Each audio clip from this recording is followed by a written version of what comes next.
Rebound taken by Iguodala. Iguodala to Curry, back to Iguodala, up for the layup. Oh, blocked by James. LeBron James with the rejection. Cleveland, this is for you. Come here to cleanse your soul. Yeah, 4-4 and go. That other getting old. We got Samurai and Tom. This is a sports octagon. Sports for forever and beyond. Spending with Samurai and Tom.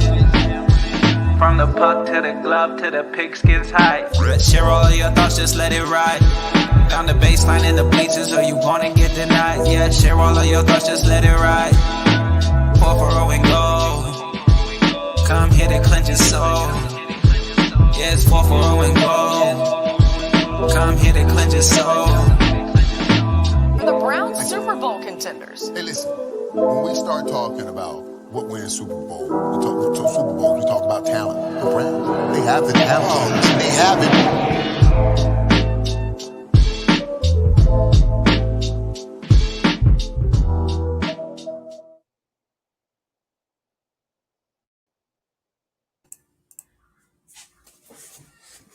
Hey. Welcome, ladies and gentlemen, boys and girls, children of all ages. I can't stop doing that because I really enjoy it every time we come from a break or start the show. 4-4-0 and goal. Would love to proudly brings to you. I'm going to start calling you the Rye Dog, Jesse James. Nice. Woo! 4-4 and goal proudly brings to you its 23rd episode, coming at you live from my basement, like usual. 23? Got Tom. I don't know. We'll fix it later. I'm probably wrong. Let's just be realistic. It's 24. It was 23 Hey. Whatever. Too many. Let's go that route. We're on the too many episode. Tom there. Sammy down there. Yeah. Check out the new banner that I did in the background. I like it. It took me about 5 minutes. I sweated a lot doing it, but it's cool. But as it says, follow us over on the YouTube at 4-4-0 and goal. I would like to thank everyone. The YouTube. That was natural, too. I'm not going to lie to you. That was all natural. There was no thought put into that. It just rolled off my tongue. But I'd like to thank everybody tonight for joining us. Big ups. Thanks so much, everyone, for helping us hit 700. Don't forget, tonight is the CCW giveaway. Big Sam's got the name. We got the wheel. It's going to be wild. There's going to be fireworks and confetti. It's awesome. They're not, but it sounded great.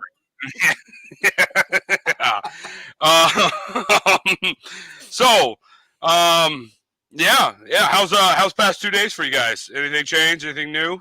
Life, It's miserably hot outside. I'm the guy that it is 80 degrees. Yep, sucks. I don't like it. Yeah. I'm ready for fall already. I was ready for fall the minute it got over 70. I'm sick of it.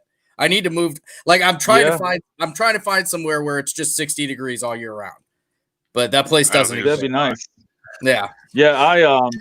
Here's the thing. Before you go, Tom, the reason why I'm allowed to do that is because I never bitch about the cold ever. You'll never hear me piss and moan about, oh, it's too cold. I'm like, bring it on. Bring it on.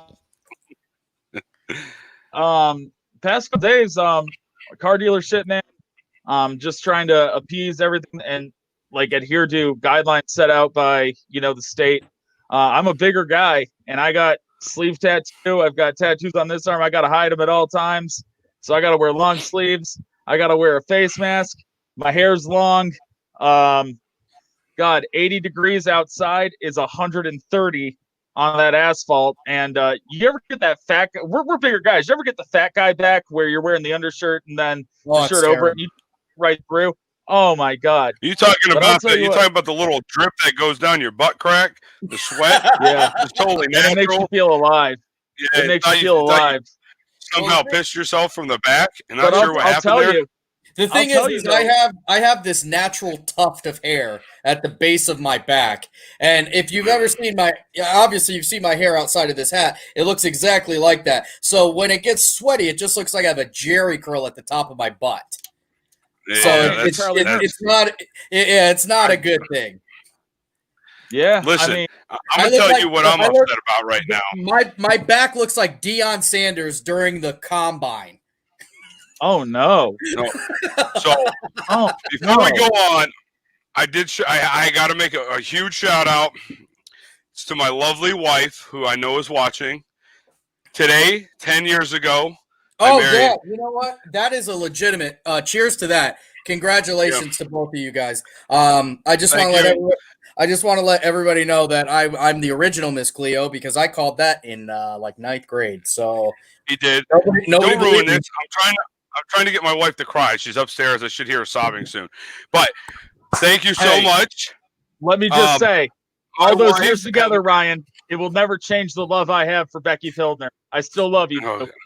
I still love you. If you guys are okay with it, I'm going to shout her out fully. If you guys stop flipping interrupting me between the two. I just want to tell her I love her too.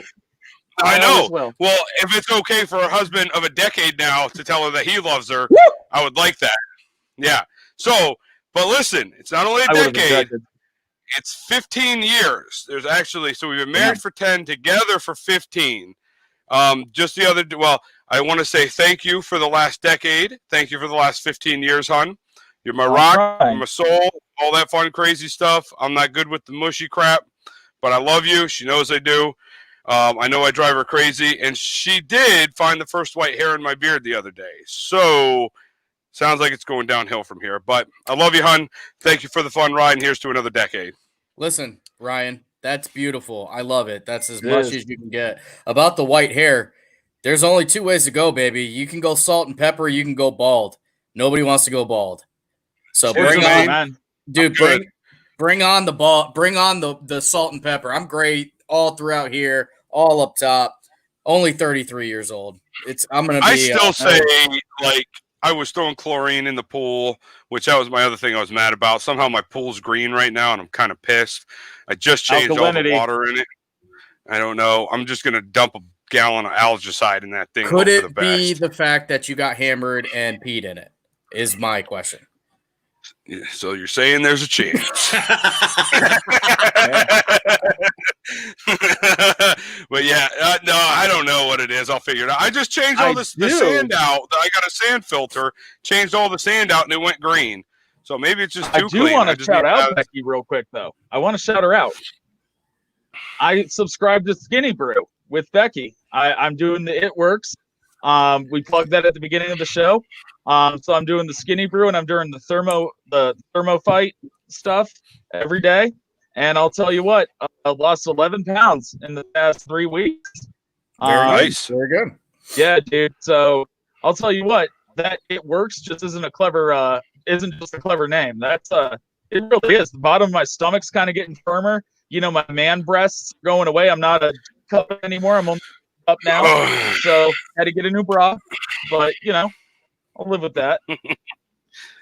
And Victoria's Secret isn't around, so I can't shop there, which sucks. But you know, I want to be sexy for Megan. I've decided to cut it back a little bit too, because now I get tit sweat, and I'm not okay with that. I had that underneath my shirt the other day. Yeah, that's the word. You get this guy right here. Hey, the bad part is when you get tit sweat from laying on the couch. You ain't got an excuse for it. I was watching Cops. That's a lie, because Cops doesn't come on until 4. Oh Lord! Hey, I want to thank everybody that's joining us tonight. You guys are the reason why we're here. 700 followers plus now. Pretty pumped about it. We just keep growing every week. We keep growing and growing and growing and growing. It's amazing. I can't wait till we hit that 1,000 mark. That's our new goal. At least I'm putting it there. Absolutely. Help us get over the 1,000. Yeah. No matter how long it takes, you get 1,000, I get a tattoo. All right. And don't forget, we're over on YouTube. We need our subscribers that are on Facebook. We need you to hop over to YouTube. Hook us up. Go over there and subscribe. Go over there and click the bell, the notification button at 441 Goal on YouTube. It's as simple as that. We're gonna start doing giveaways strictly on YouTube. We need some support over there. It helps us At some point, obviously, you know, we'd like to maybe start selling ad space and stuff like that. It's a lot easier on YouTube. So we're trying to get that podium to go a little bit more. Right now, we're sitting at like 22 or 23 subscribers. We'd like to get as many of you guys over there as possible. If you don't have an account, get on your kid's account and subscribe to it. It obviously is a family-friendly show, so is everything over 700 Facebook followers, 23 YouTube subscribers. Yeah. A little bit of a difference there. And you know what? We got a ton of people. We got a ton of people on our Instagram too. So if you guys can go over to YouTube, it helps us out a whole lot. We're like I said, we're going to start doing some stuff, some content. We're going to start doing exclusive over there. Some exclusive content for YouTube. So if you like what you see and stuff like that, please go over to YouTube, give us a subscribe, a follow, a comment would be awesome. I love everybody for doing this, just tuning in here is awesome. But, let's continue to grow this. You know what I mean? You guys are helping us grow. Everything it gets a little bit better every year or every show. Every month. Actually, every month. It's amazing. So, let's get into it. So tonight's show, I'm not going to tell you everything, but definitely a COVID update. Going to talk some COVID in sports. We got a special guest tonight coming on right around 9:30ish, somewhere in there. Before the guest comes on, we got the CCW giveaway, some huge Ohio State and Bama talk. This day in sports, it's going to be epic. I'm sure we're going to be running wild on that one. So let's hop right into it. COVID talk, COVID-19 update. Let me bring up the screen. So Ashtabula County, 406. 42 deaths in Ashtabula. That did climb the other day. We were at 38. So I know we've been talking quite a bit about, especially states, Florida, Texas, I think California. There was 21 states this month so far with some serious spikes that are happening. Fortunately enough, it does not look like, well, I won't say it doesn't look like Ohio because I just looked at Ohio's, over one night, 700. We were floating around 400. Let's be honest. That is, now the one thing that I'm curious about is whether or not it's because we're just testing that much more. Yeah. We are testing that much more, which is great. But so a lot of people are going to get caught on the fact that, the death toll. The death toll is where it's at because of the fact that people were not allowed to go around. We're only a few weeks removed from this. The protests that happened, were just about a week ago, maybe 10 days. The incubation time on this is right around 14. So you're not going to see direct results from that for at least 3 weeks, 3 to 4 weeks. Don't become complacent. Because if you become complacent, you become Texas and Florida, who are now looking at the potential of a second lockdown. Yep. Not to mention there's a huge viral break in the international city of Beijing. Yep. Yeah, and hey, by the way, lighten the mood a bit. I want to give a shout out to Joe Rich. Just had a knee replacement. He's on our show. Congratulations that your knees got replaced, Coach Rich. That's awesome. Speedy recovery so you can get out there and whoop some kids' ass into shape. And there you go. There you go. Too. Hey, by the way, he's down in Florida. Prospect. Yeah. Rich is down in Florida, so we'll see what happens there. That's right. It's going to be interesting this year. Yeah, but congrats, Coach. I'm glad to see you. I did watch your videos. So Florida's getting over 2,000 cases per day, baby. But see, from what I've heard about Joe Rich is kind of the guy that if something were to happen to him, he could look in the mirror and just say, "Sickness be gone," and it would leave him, like Dennis Reynolds from It's Always Sunny. So you know what? I'm fully confident Joe Rich is going to be all right. Yeah, you gotta be careful. It's my worry. Like I said, my worry here is, and we're gonna get into that. I guess that's our next topic, isn't it? Yep, we're getting ready to go ahead. You've got cases like the Texas Longhorns, 13 cases. The Philadelphia Phillies are going to have to stop operations before they've even started because they've had an outbreak between players and non-players. The NHL team, the Tampa Bay Lightning, also another outbreak there. They have to stop operations completely, and they were in the second phase of opening. Hey, guess what though? Guess where Philly's at? Guess where the Philadelphia Phillies are? Clearwater, Florida. Clearwater, Florida. That's what 5 players. Say. Tampa Bay shut down. It doesn't say how many in Tampa Bay. It just says after multiple players, staff test positive for COVID. Everything. Florida is like the bad part is Florida's a retirement state. We all know that. There are a lot of old folks down in Florida. You're not kidding. It ain't no good. It is not good to be in Florida as an old man, old woman, either one. Oh. And I hate to say it that way, but that's just what it is. So Key West just came out. 23 players at Clemson tested positive too. Yep. We haven't even got Ohio State yet. We haven't even got Ohio State yet, which I'm very interested to see, because I guarantee you there'll be some there too. But 23 players in Clemson. Key West just announced you have to wear Key West is a small island in Florida. You have to wear a mask in there until June of 2021. Required. Rich just said everywhere. The government has announced people are required to wear masks. So Jesus, I mean, if they would have done that 2 months ago, then we wouldn't be in this predicament. Right. I mean, so here's the thing. This pisses me off about Florida and Texas, for that matter. Right. Here's the thing that I keep thinking about is, so football has no thought of backing down. We're playing. It doesn't matter. What are the chances that they rebuttal and take a step back? What are the chances? I think it's going to happen. What are the chances? When Pat Mahomes gets it. Yeah, when Patty gets it, when Lamar gets it, when Tom Odell Brady gets it.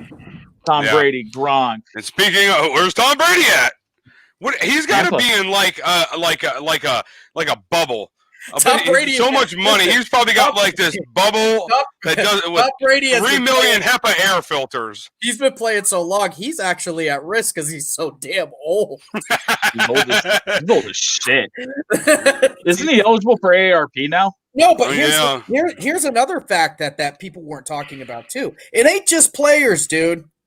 The coaches are old.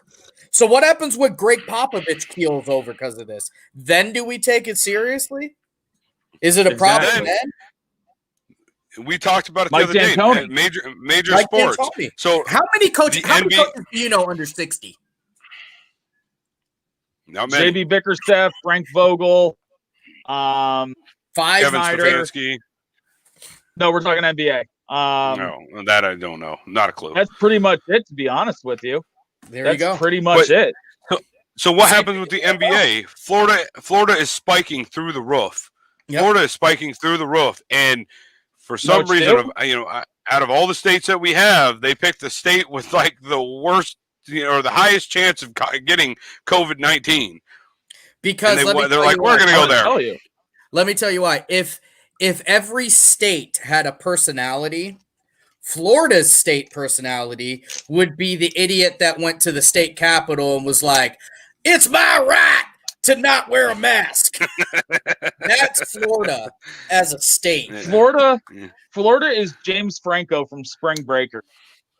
Yeah, that is exactly who they are. You know what? If the NBA wants to continue, you know what they do? I know a court that isn't being used an hour west of us, and I know a governor who has some pretty damn good policies in place. Bring them all up to Ohio, baby. Is that really what you want? You want to inundate Ohio? You want to inundate Ohio with a bunch of people who have been irresponsible and they're showing because of the outbreaks that are happening? I'm not saying I want that, but what I'm saying is if they want to, Ohio could be it. They should have had the NBA playoffs in Montana, out in the woods. Had an emergency site build. Listen, had a bunch of Amish guys come out there and build them a pole barn. North Dakota has been begging for something to do for about 150 years. North Dakota, NBA, South Dakota, NFL. Whole or not, I'm taking it. Run that shit, man. Baseball, you can play in Iowa. Yeah, be done. Right. I mean, someone's got to have like 8,000 acres where you could just put it right in the middle. So here's the thing but why do you go to the state with the most risk? It just doesn't make sense. Because they were the only state willing to take it. They're the only state that were like, yeah, just bring it. We don't care. That virus isn't real. You're right. I mean, look at the MMA. Look at UFC. The first UFC Island, fight man. was held in Florida. Bobby. Yeah. Well, that's not happening. There's McCoy. Oh, it is happening. It's on tomorrow. Here's the one thing, man. I mean, the thing that's tripping me out, golf has had 2 events they have an event going on right now, RBC Heritage, and last week it was Charles Schwab, and they ain't in the same state. What's going to happen with golf? You know what I mean? Those dudes next to their caddies and their swing coach. I'll tell you what, they're traveling all over. They can travel, but I mean, golf, there's so many precautions you could take. Yeah, I mean, I don't know. Did you guys read, like in the NBA, someone's producing a ring that notifies you if you're within 6 feet of somebody? Did you guys read that? I did It's not. an option. It's an option. Turning into Israel. I don't know. Is Israel doing that? I have no idea. Israel did it, and if you have it, you leave your house, you're arrested on site. No question. It's a real thing. It's an option for NBA players to use during training camp before the playoffs. They can have that ring on. If they're within 6 feet of someone, they can step back. But it's only going to take luckily, I'm trying to figure out in Orlando how big of, I mean, it's a big facility. We know that. But they're not all going to play in the same facility. Luckily, since the NBA is soft as cottonelle now and nobody gets into the post or anything, it's just basically one big 3-point contest. You don't have to worry about getting rid of anybody within 6 feet of each other because they don't play defense either. So the NBA should be absolutely fine. Oh, unless you're Giannis Antetokounmpo, who's the best player to ever play basketball. What? Oh, here we go. Is that the man bun is talking? Yep. I thought Tim Duncan was the greatest, Tom. Giannis has changed my mind. Here we go. At least, here's the thing. At least there's a case for Giannis.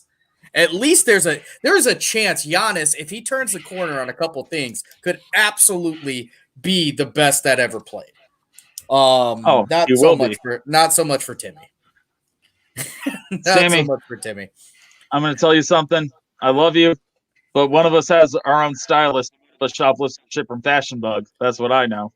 Listen, one of us is wearing a very dapper hat right now. One of us has a freaking hair extension that looking man bun. This ain't brother. This is all hair. That's legit, bro. That's legit. That looks like Matthew McConaughey. Listen, a shit. Listen, like in the words of Outkast, that ain't real. That ain't Brazilian. That's Hawaiian silky. Oh my god! All right, my god. Taking on its own mind. I want to touch on the next 2 topics. Let's run into them because I'm interested in it. So, ESPN reported, there's been quite a few analysts reporting that the best fit for Cam Newton is to the Cleveland Browns. And I'm kind of with them on it. I know we discussed it, not live. We were just talking last night. And Sammy's totally against it. You can tell by that smug look he's got on his damn face. It's not. And we're going to hear why. I don't mean to toot my own horn, but I'm the only person here who is an analyst and a therapist. So that makes me an analyst. Settle down, Tobias. Did you just blew yourself? You just blew yourself. I couldn't even get that one out. But go ahead. Are you talking about Cam Newton to the Browns, obviously? Right. Cam Newton to the Browns. I get why. Never knew. Well, so it obviously is just a fantasy. They're just really talking about why it would work. Biggest thing that brought it up was because Cam was throwing ball.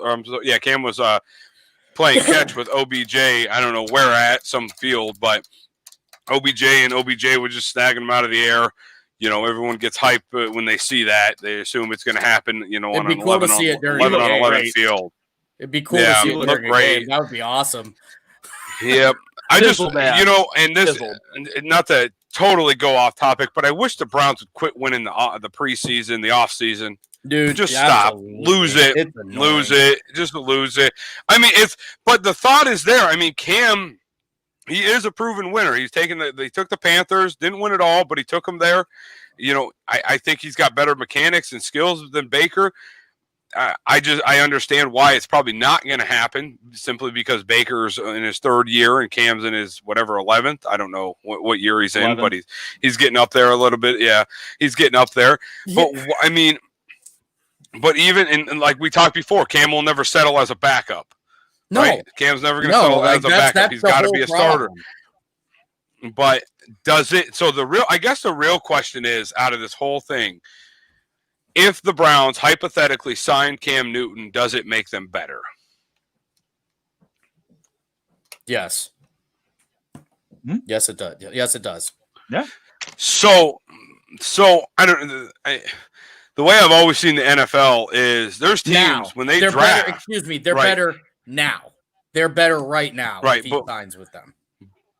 But when the NFL goes in, there's teams that because the player's not there that they want on the board, they literally pick the best player on the board, regardless of position.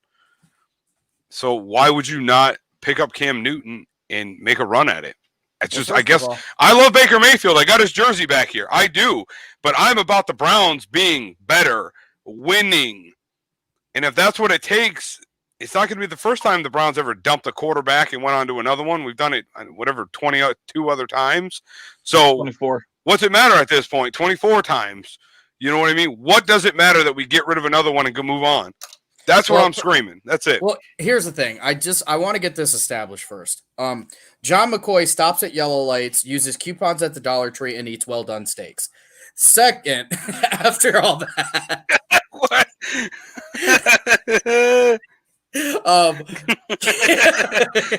Cam Newton. The problem light is, him up. Wait, hold on. Hey, Sammy, what do we have for stupid comments? What's that called? Flame him. Flame on. No, I actually agree. Yes! I actually agree with AJ here. I think what Cam's going to do is he's going to harbor a bunch of interest right now, get as much as he can, and then wait till the season starts, and then he's going to pick whatever team worked for him best. He's going to find the team that is either in the playoff hunt or thinks they are in the playoff hunt, and a quarterback goes down, because it happens every year. Like, Here's the thing. You know where he could go? where he could go is like if he goes to Baltimore. Like Lamar Jackson goes out there because of his play style and gets hurt. Week 5, week 6, and Cam's Cam's riding the pine pony, waiting. Yeah. Or, that's another thing too. So the only way he becomes a Brown is if Baker goes out there, somehow gets hurt, and then Case Keenum doesn't play well. Then Cam Newton literally begs to come. Because Cam Newton, I'll tell you right now, Cam Newton with this team, we're better than with Baker. We're a threat. We are an absolute threat with Cam Newton on this team. He just doesn't make sense for the long game. So here's my thing. Cam Newton has a hell of an arm. He's ran an offense that's Stefanski-esque, so he understands how to run that play action. He's effective running the play action boot, and he can run a read option. He can run a zone option, which Stefanski likes. If Baker throws like 5 interceptions in the first 2 weeks, I say bring him in. But here's my crazy pipe dream. Sammy, last night you said, Tom, you love the way I love the way your mind works, but sometimes you just throw some shit out there that's nuts. Here's my pipe dream. Tim Duncan can't play for the Browns. That hasn't been proven. Okay. Here's my pipe dream. Week 3, Bill Belichick realizes that he can't win with Stidham or Hoyer. He trades a 4th-round draft pick to the Detroit Lions for Matthew Stafford. And then Cam Newton signs with the Lions, and the Lions go on to the playoffs, and they win the NFC North. Because that's absolutely what would happen. That's my pipe dream for Cam. Because have you seen Eagles? Have you seen the Packers? I mean, or not the Eagles. Have you seen the Packers? Have you seen? That is what we call a glass pipe dream. I have never done anything Smoking off the crack, glass pipe, Manny. Listen. I just That see would Tom. be- I just see Tom at home playing Madden. Like, all right, here's what we're gonna do: complete chaos. I'm gonna close my eyes. I'm just gonna keep hitting A. All right. Hey, but tell me that Cam wouldn't be Newton and Lions. Tell me that wouldn't be sweet. Stafford fits with Belichick's system. Why would it be sweet? I don't No, want to you see have a New better- England win. I don't want to see Detroit win. You have a better shot of New England actually signing Cam Newton than bringing in an old quarterback like Stafford to come in. Like, I don't think that's where they're going. I can Stafford see and them. Newton are the same age. Yeah, I see what you're saying, but to trade for one and to sign one, two different stories. They're not going to trade that much to get him, but I just said it's a pipe dream. Yeah, you could throw a little money out at an older quarterback, but even then, like you said, it's kind of out. Boy, Cam Newton could go to Chicago. He absolutely could go to Chicago. Right. Listen, my boy I want to go back to there, Cam Newton to Cleveland. I want to go back to Cam Newton to Cleveland. Jake It brings would up be a good good. point that he's not sure that 15 to 17 mil for 1 year contract is worth it. If it was under 10, then it's no brainer. So my thing is the Browns still have oodles of cap space. Who 37 gives million. a shit? I do. Who Because cares? you use that cap space, there's no rollover cap. You need that rollover cap for Miles, Baker, Denzel. You need it for Chubb. Well, here's the other problem with that. Let's make it black and white. If Cam Newton comes to Cleveland, what are the odds with everything that's set up right now? What are the odds that they go to the Super Bowl? Better than where they are now with Baker. Yep. Better than with Baker. I mean, I just simplify it. Is it better or not? It is. So what? I mean, I get we're trying to like develop and have someone there, but we're in the win now mode. We are in win now, not tomorrow, not next year. We have everything on offense we need. The defense at linebacker is a little sketchy, but they could come out just fine. We haven't seen those players develop. We're in win now. As much as I love Baker. Linebackers, you know, also sketchy linebackers, Kansas City. Sometime this summer, we're going to have to do a live show at Ashtabula's newest Playboy mansion, including the dopest in-ground pool in the harbor, the flop spot. Just so I can the flop spot, so I can hear Jake just destroy every take we have live and in person. No, he wouldn't. So do that. I'm gonna he wouldn't do that. Billman brings up every take I make. Billman brings up a good variable in it. So Cam 75%. I'm gonna say no. The Browns have shored up the offensive line better than probably any other offensive line. At least the top. I bet they have a top 5 offensive line right now. Once it gets put together, it's not just about offensive line. It's about play style and it's about history. He does have a high risk of getting hurt, and that is a problem. That is a major problem, and that's why he's not coming here. So listen, you know how we're struggling to find sports-related content? The professionals are too. So that's the only reason that story got any juice at all, because the better story and the more likely story with everything going on right now is our next topic, and that is... you know what? I don't like the way you just took the whole of the show and just went to the next one. I'm not happy about it. Yeah, but we'll go there. We're going to go there. I'm not happy about it, but I want to let you know I'm pissed. Right, Cole? This is not Game Day 99. You can't just put the best quarterback on the team. You know what? Put Barry on any team on Game Day 99, and he'll be balling. All the way right, all the way left. Do it 3 times, and hope you win by 21. Because can I take this topic first? Yeah. Because I thought about it all night, and I actually had a dream about it. It was weird. 3 best suited teams for Colin Kaepernick. Number 1. Yes.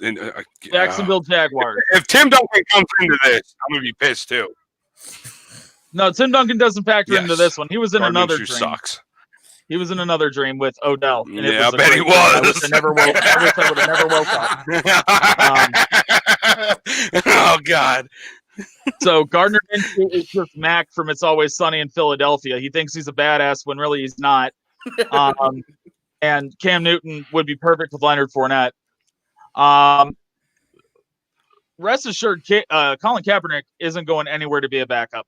So Jacksonville, I would say Chicago would be another one because I love Mitchell. He's a great guy. I know that personally, but he ain't a great quarterback. I'm going to tell you that. So Chicago would be great. And really controversial, I'm going to throw it out there, and I'm going to get flamed. The San Francisco 49ers reunion.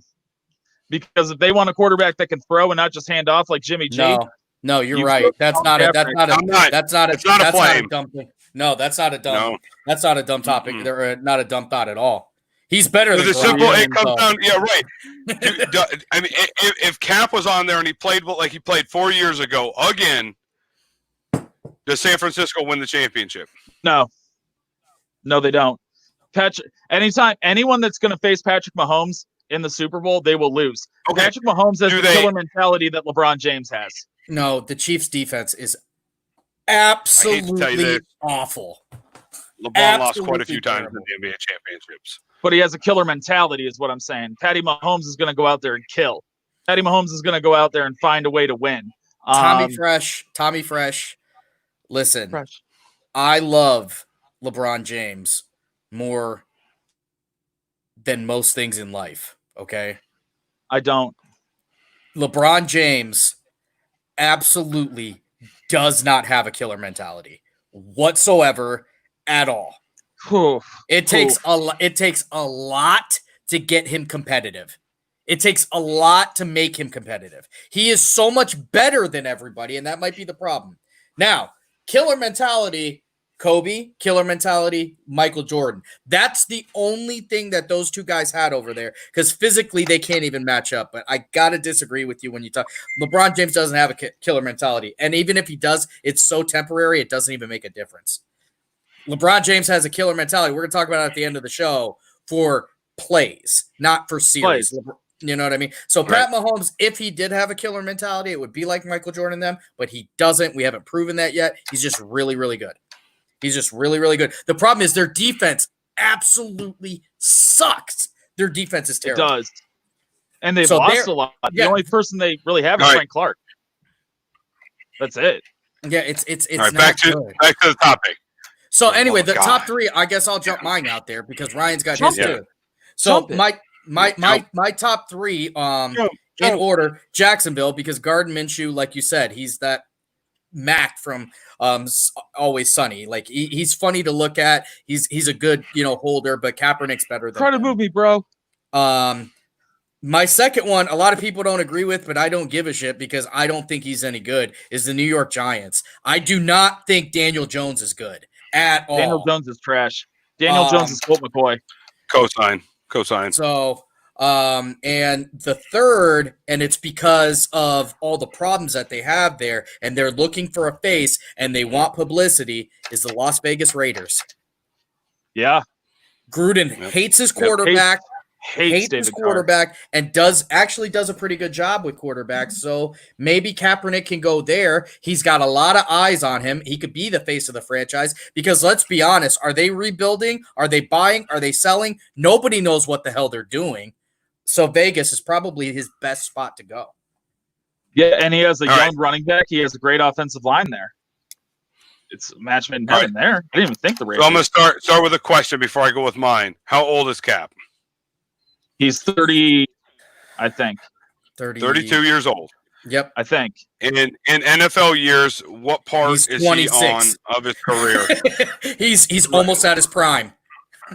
Not at 32, missing 4 years. I totally disagree. No, because we're talking NFL years. So you got to understand. So it's like you guys are car salesmen, all right? So if you have, it's like having a car. It's like having a Corvette that you only drive for 10 miles a year. So he is a car that has sat in the garage, and even though the years have gone by, his body has not taken any of the trouble.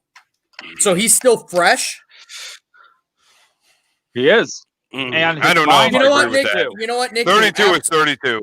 They do have Cap light with Mariota, but Cap is probably better than Mariota. Honestly, Mariota has a dry mind though. His mind is weak. Kaepernick has a steel resolve.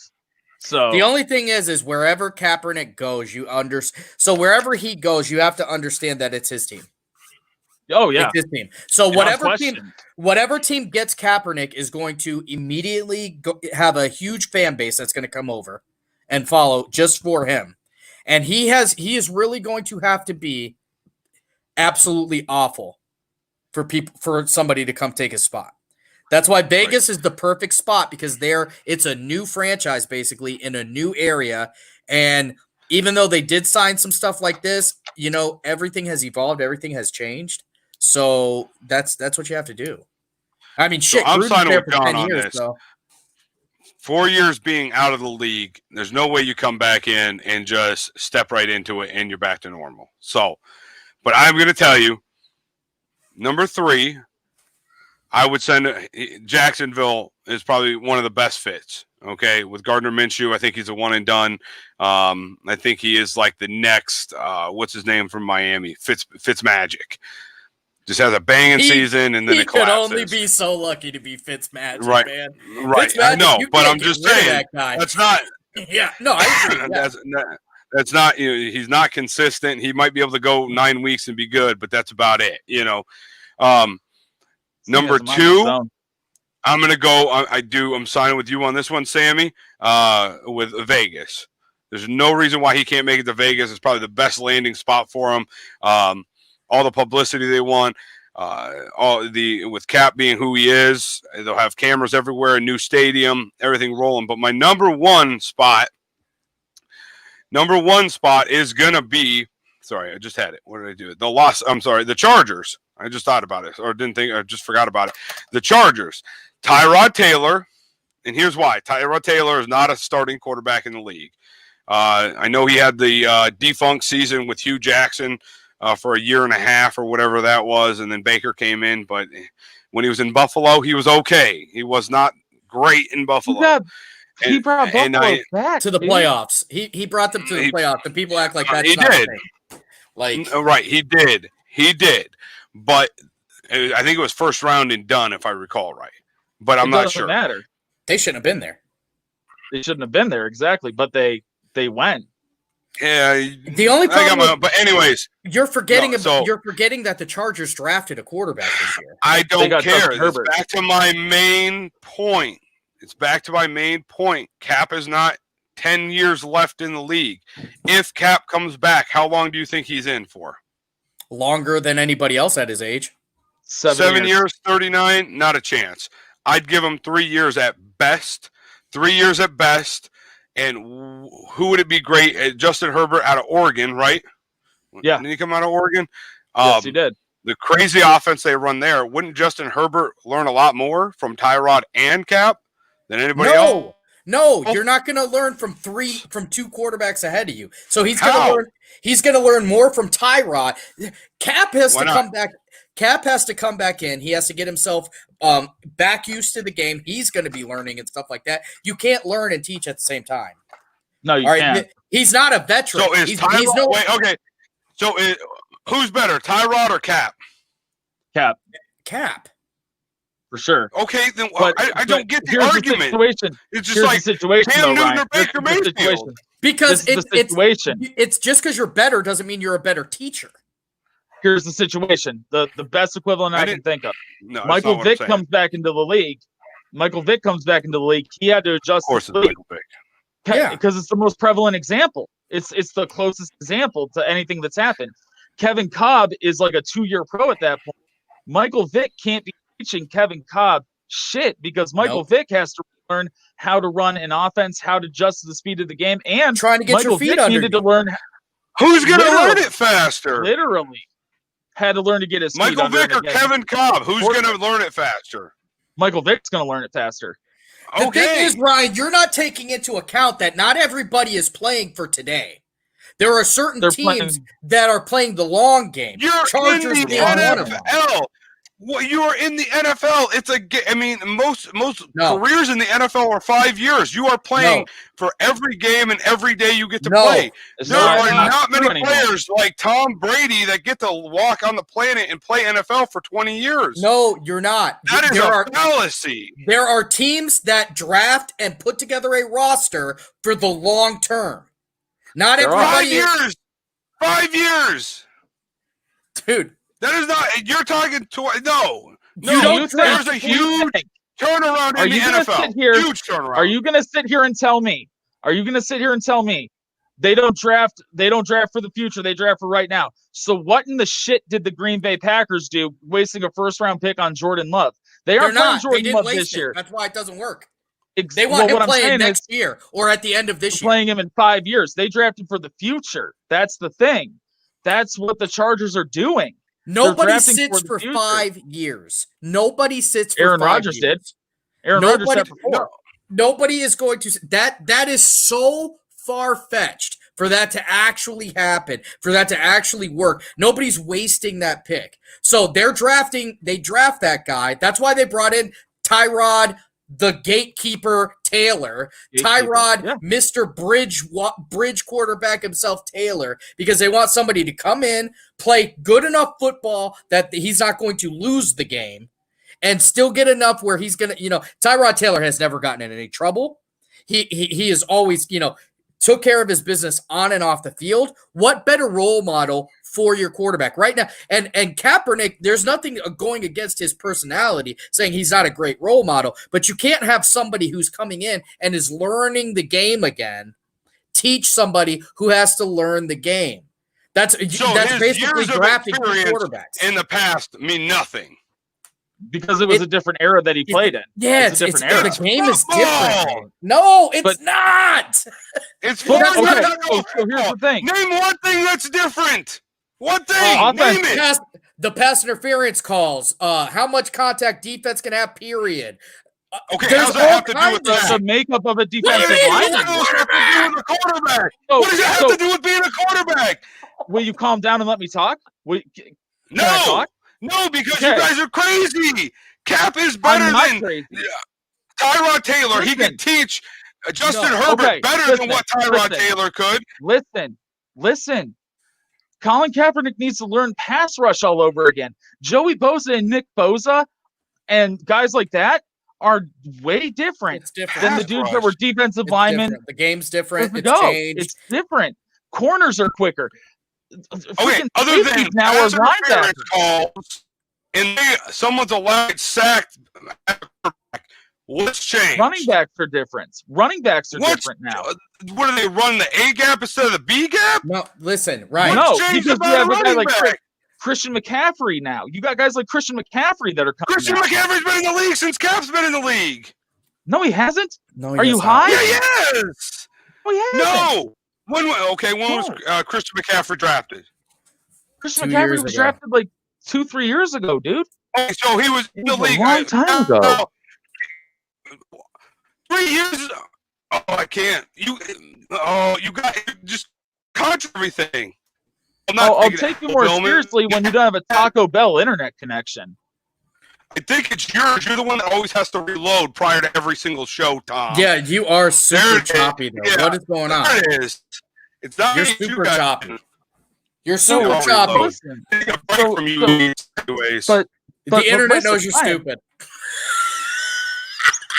The pure fact of the matter is that it's a totally different league. Offenses are different now. There are different philosophies on defense now. I mean, tight ends aren't what they used to be. Tight ends are now wide receivers that are just big dudes. They aren't blocking tight ends anymore. Like, the fact of the matter is, dude, it's all different. And it's not, and it's going to keep evolving. Football isn't the same as it was last year, this year. You got a running back that plays quarterback that's dominant now. Yeah, it's just, it doesn't work that way. It really doesn't. It doesn't work that way.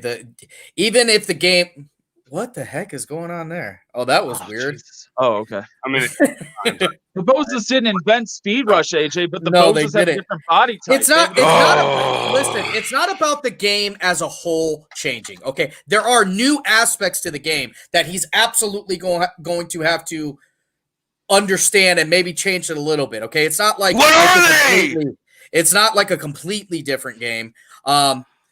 So a quarterback throws the ball to a wide receiver. So if there are new rules for pass interference and what the defenders can and can't do, then yes, it's going to change the way you play the game. But that's neither here nor there. You can't take. It sounds like it's something the defender needs to learn. You can't take 2 or 3 years off of anything and go out there and immediately just be good at it again. It's going to take. The way you guys talk, you sound like Cap should never come back into the league then.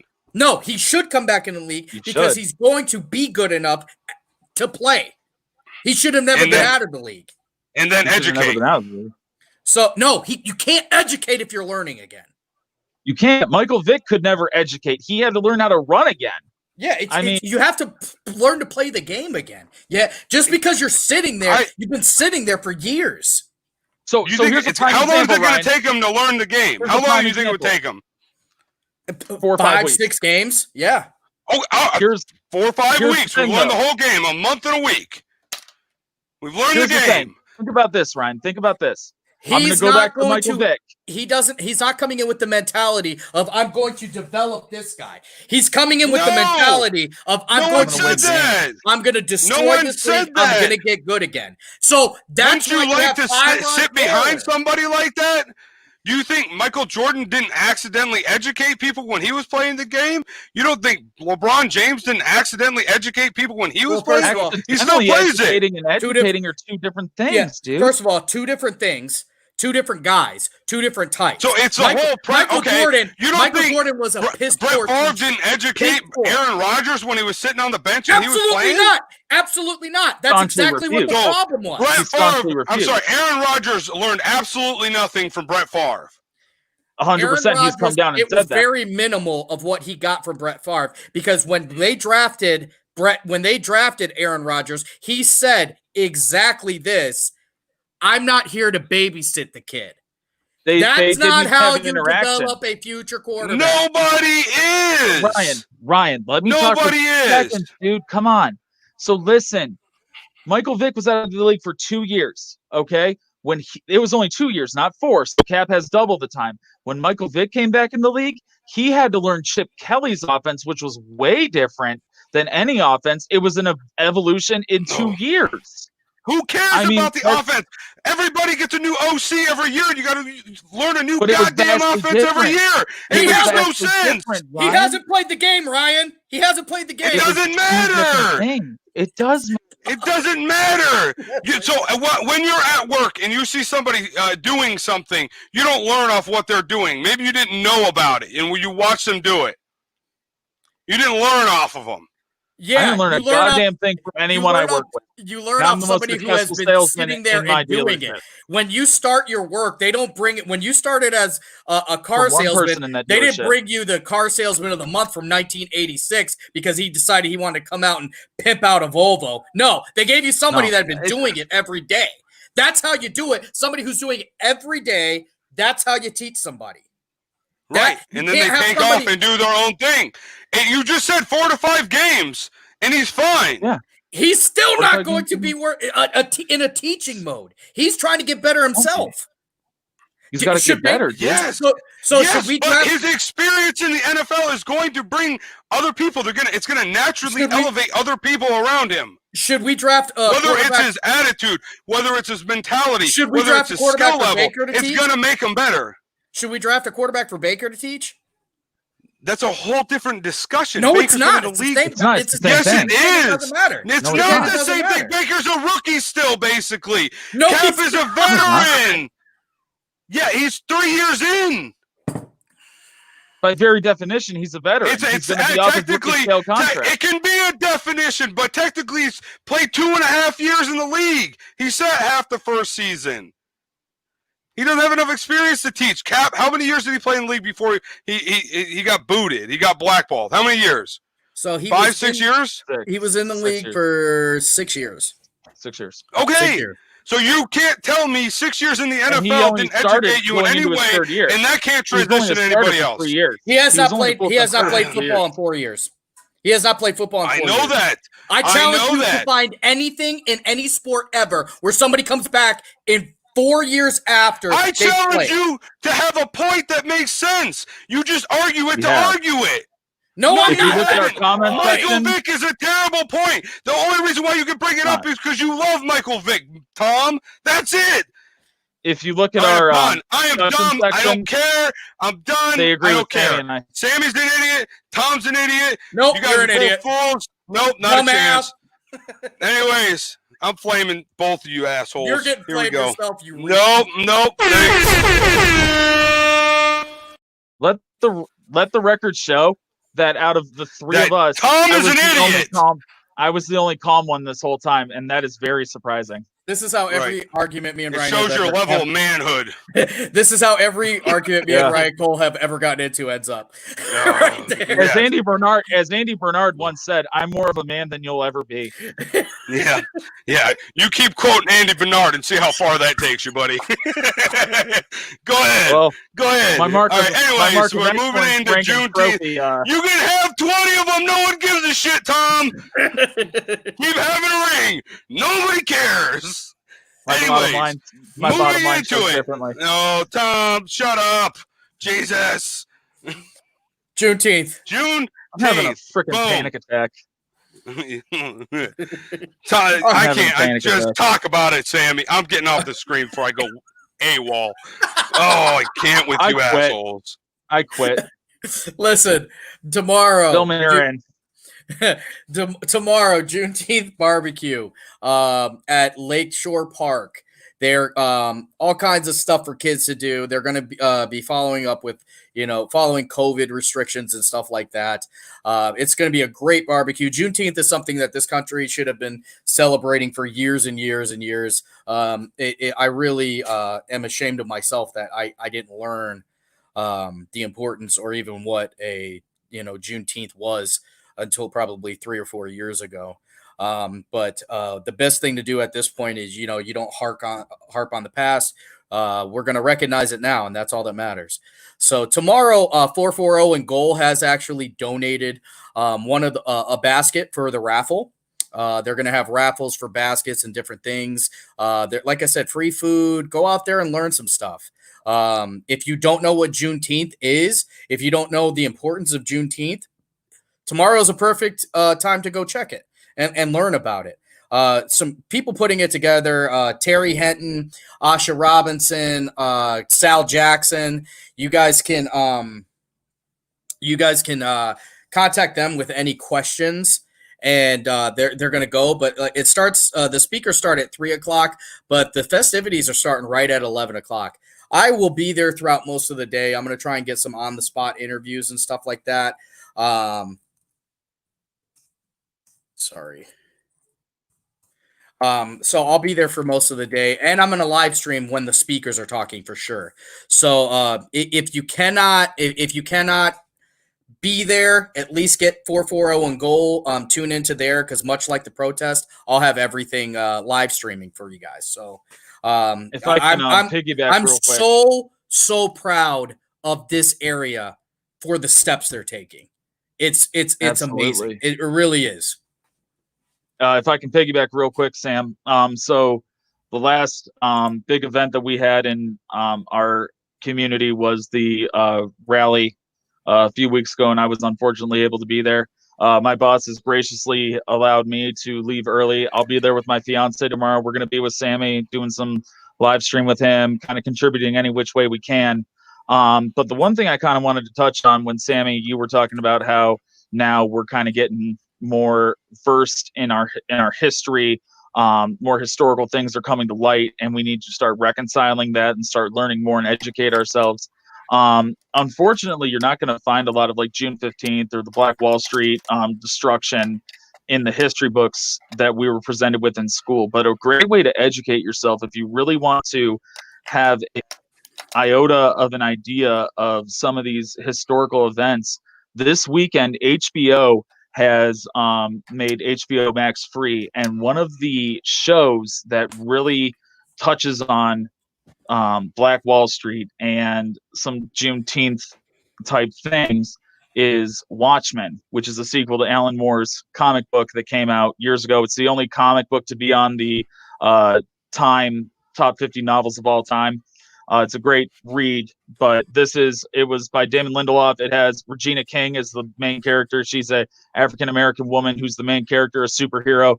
And I like that we're starting to get more African American, people of color superheroes, which is also awesome for the communities as a whole. But fiction's fiction, nonfiction is a whole other thing, and that's real life. And if you want to educate yourself and just see a little bit of the horrors that happened on Black Wall Street and why Juneteenth is such a liberating time, go check out Watchmen. It's a great show, and you'll really get to see the breadth of everything that happened and why things like Juneteenth need to be really celebrated. So that's my little plug for a great show. Sorry to kind of get off kilter topic there, but and it's pretty cool ass superheroes in there too, so that's fun. All right, moving in. Little Bobby Chanel. Thank God you're not on the screen, Ryan, because I just don't want to see your face right now. That's fine. I don't want to see yours either. It's fine. Moving in real quick, a little Bobby Chanel action. We do have a giveaway that's coming up here in a moment. Yeah, we'll tell them what it is real quick so everyone knows what the wheel's for when it pops up here. All right, so we got the wheel. All you had to do to be on this wheel was like and comment on a status that we had out there for a giveaway for a free CCW class. CCW class is being provided by Bobby Chenault Concealed Carry Weapons Classes. You can find Bobby on Facebook. That's his preferred method of contact. So he has very graciously donated a free spot in his CCW classes to our show. I can personally attest to this because I am a CCW holder myself, and Bobby is the one who educated me on that. When I went into Bobby's CCW class, I had never owned a pistol, shot a pistol, anything like that. I went into his class. He kind of walked me through, this is what this does. This is how to be safe and all that. He's really a great teacher, takes his job very, very seriously, which I would say to anybody, if your CCW class is not taking it seriously, then you're not in the right class. So we're giving away something I feel like is very, very valuable here. So what do you think, guys? Should we go ahead and spin the wheel? Let it ride, baby. In the words of Ryan Cole, let it ride. Also, Jim Toby sucks, and so does Ryan. Here we go. Yeah, Manny Ramirez thought he hit a home run off a ground rule double. Winner is, what's that say? Evelyn Medina. Medina is the winner. So Evelyn will be receiving a free spot in a CCW class provided by yours truly, Bobby Chenault Jr., CCW class. That's right. So just look in. I will be contacting you on Facebook because that's the way we contact. That's how you get on here. I will contact you for details. And you have won yourself a free concealed carry weapons class from Bobby Chenault of Bobby Chenault Concealed Weapons Classes. So congratulations, Evelyn Medina. Yeah, we'll clap. That's great. Anyways, I can't. It's the best time of your life. All right, guys. John McCoy. Hey, don't forget to like the stream. Bottom right-hand side, 441 Goal on YouTube. Go over there and subscribe, please. Help us out. 700 followers. I can't wait to get that up to 1,000. That's our new goal. Don't forget, Tom said that if you got 1,000 followers, I don't care. I do not care. 1,000 followers. He's getting a tattoo. So let's get it up there. Help us out, guys. Right after the break, we do have a special guest, Nathaniel Zukowski. He has his own streaming channel of Zook's 480 Bridge.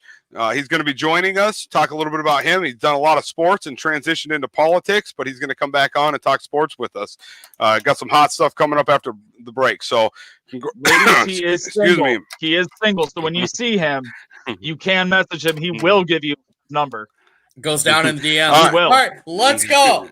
Yeah, break. We'll see you guys in 2 minutes, 48 seconds.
welcome back, ladies and gentlemen, boys and girls, children of all ages. You know what the hell with it.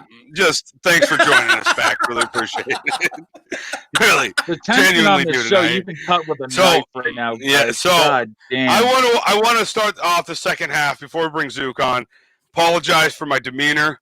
I think I've had a lot of pent up aggression that I just released there a little bit ago, but do I hate Sammy though? Let me tell you. Listen, take it easy there, Matt Foley. Yeah. Oh my God. Yeah.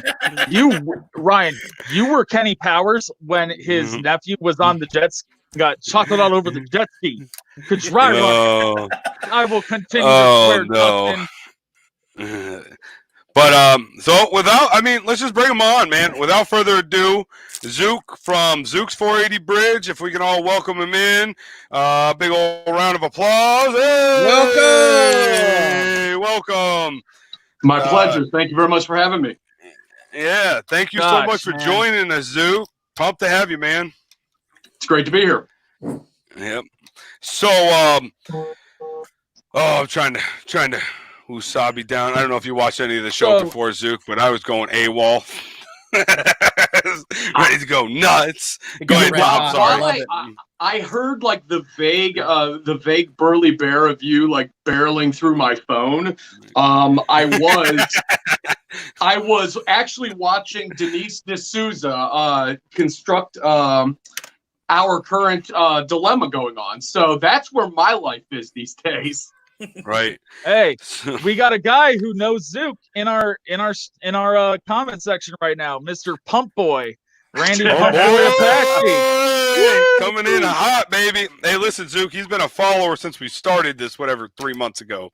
I don't know how long ago. Too long ago, because I'm getting ready to quit. But the gang's all here. Here. All right, so Zook, tell us a little bit about yourself, what you've been doing. I know you've been doing a sports talk show for quite a while, so I'm gonna let you take the floor, and you could, if you want to plug yourself, let everyone know what you're about, man. Absolutely, thank you very much for having me. Hopefully, everybody enjoys me on the show. I was actually, I was doing a sports talk show podcast for about 3 years on and off, and I've kind of been throughout COVID and everything that's going on. Without sports. And I was watching ESPN and I was watching all these tickers and they were talking about, the most mundane things. And I just started having trouble going on and providing anything that I felt was truly valuable in a time where I think a lot of people need to really start paying attention to what's going on around them. So I took the opportunity to shift courses. Not something I really truly wanted to do. So for anybody who takes a look back at my last show, it's kind of it's emotional because I love sports. I love everything about it. Ever since I've been a kid, I've been in love with sports. And now it feels so trivial to me that it's almost unimportant. So it was a tough show to basically give that over and start thinking in a completely different manner. It's been said that, when I was a child, I played with childish things. When I grew to a man, I put away childish things. Yeah. Oh, God, yes. So in all reality, it was that I started thinking we need to really start truly addressing what's going on in our society. And my ideas are very different. I put out a tweet. So if anybody, here's my shill at Zook's 480 Bridge, ZUKES, the number's 480 Bridge. And you're seeing it down there on that awesome scroll line that y'all got going here. I absolutely advocate, and I want people, if you truly believe what I'm saying, to get this trending on Twitter. We need to get this message going. I fully advocate all private businesses, which are most of the 40 major league cities that have major league sports. I highly am calling for the eradication of all public taxpayer funds towards those institutions. Those funds need to be put back into our educational system and back into our social infrastructure and truly making this country what it needs to be. Educated and ready to be able to stand up to bullying and what's going on. So please, I challenge you to look at that Twitter and try and think very differently on what everything is going on around you. Thank you very much for giving me the platform to say that. Oh yeah, thanks for coming on and dropping some a different perspective for sure. Yeah, we bombs, big bombs. I think I'm just gonna yell the whole time this show. Oh, so you're gonna, all right, you're gonna be like Adam the Zook's Bull. gonna be joining. Matter. It doesn't matter that I used to hate it when he was like, yeah, it doesnn't matter that his it doesn't matter that his takes are trash, much like yours. No. Oh, we'll see. They're not. We'll see. I look forward to the challenge. You know, listen. Part of the second half of the show is NBA basketball. I don't follow basketball. I am not going to sit here and pretend like I do. I may interject, so I'm going to school all but it's not going to be anything great. What you're telling me? Well, you got a tough battle. I will give it to Tom. He's like the analytics guy. Like, he knows all the stats and everything, and why Tim Duncan's greater than, I don't know, everybody on the planet. Tim Duncan is the best power forward to ever play the game. I mean, I'll give you that. Maybe. Thank you, dude. Oh my God. That's why you guys are friends. Yeah. So you disagree? Oh God, yeah. Oh, okay, God, tell me who's better. Off the top of my head, I would probably say power forward wise. You'd have to give me back because I got to look at numbers. But I don't put it this way. Tim Duncan's not the best Spur. Are you? Oh my goodness! Are you? Oh, he's not even the best Spur. He might not even be the second best. Who would be better? Oh my goodness! Please, Herbert? all right. The floor is yours. He might not be better than George Gervin. So that's Tim Duncan won that's in up 4 in the different air. decades. Okay. Tim Duncan had the best coach in basketball. Michael Jordan had the best coach in basketball. No. Phil is a great coach. Phil's not the best coach. That's not. I would not even put him as the best coach ever. Are you kidding me? Red Auerbach is the best coach ever. Oh, that's right. See, here's the thing, and you'll find with me, I don't comment on anybody. I will not comment on any team or player or coach that I have not personally watched. Red Auerbach literally played chess when everybody else was playing checkers for approximately 3 decades. Okay. I mean, look at what and how he reconstructed and built teams over and over and over again. Yeah, Boston has a celebrated history that he is a huge part of and probably the main reason. So, but like I said, my problem is a lot of my sports takes come from actually watching, whether it be live or at least watching it, in a replay. So, I'll be honest, I didn't watch too many of the Red Auerbach, those Boston teams. I really zone in on basketball in like the early 90s. So I've got late 80s knowledge, late 80s, 88, 89. That's when basketball mattered to me. I wasn't even old enough to understand basketball. That's just as far back as I've gone to watch it. So I won't that's why I don't comment. You'll never hear me talk about, Walt Frazier or, guys like that, because I haven't watched it. Now, on the flip side of that, I was not a Cavaliers fan. Growing up, was a New York Knicks fan. So I hate Boston on a very deep level. So it's very hard for me to give them any credit. But Red Auerbach, I mean, it speaks for itself. I mean, I'm a Cavaliers fan just like you guys are. So for me to be able to swallow that nasty pill and say that, it's not like I'm a Boston supporter, but, I have to look at the historical facts and how they represent themselves. And I would love to see anybody who had that sustained ability to be able to put championship after championship. But not only that, he was also the general managers of those teams. So he was the one who drafted Larry Bird in 78 when he wasn't available technically, or he drafted him a year early and literally played the system before they were able to make the rule to not make that happen. So he basically conned everybody into getting Larry Bird. He looked forward to the 85 draft for Len Bias, or excuse me, the 86 draft for Len Bias, and purposely traded into the position to be able to land him. Now, he obviously, it was tragic what happened to him and what would have been or what could have been. But just the foresight to be able to do that is just, to me, I've never seen the equivalent of that since. Well, the only equivalent would be Danny Ainge.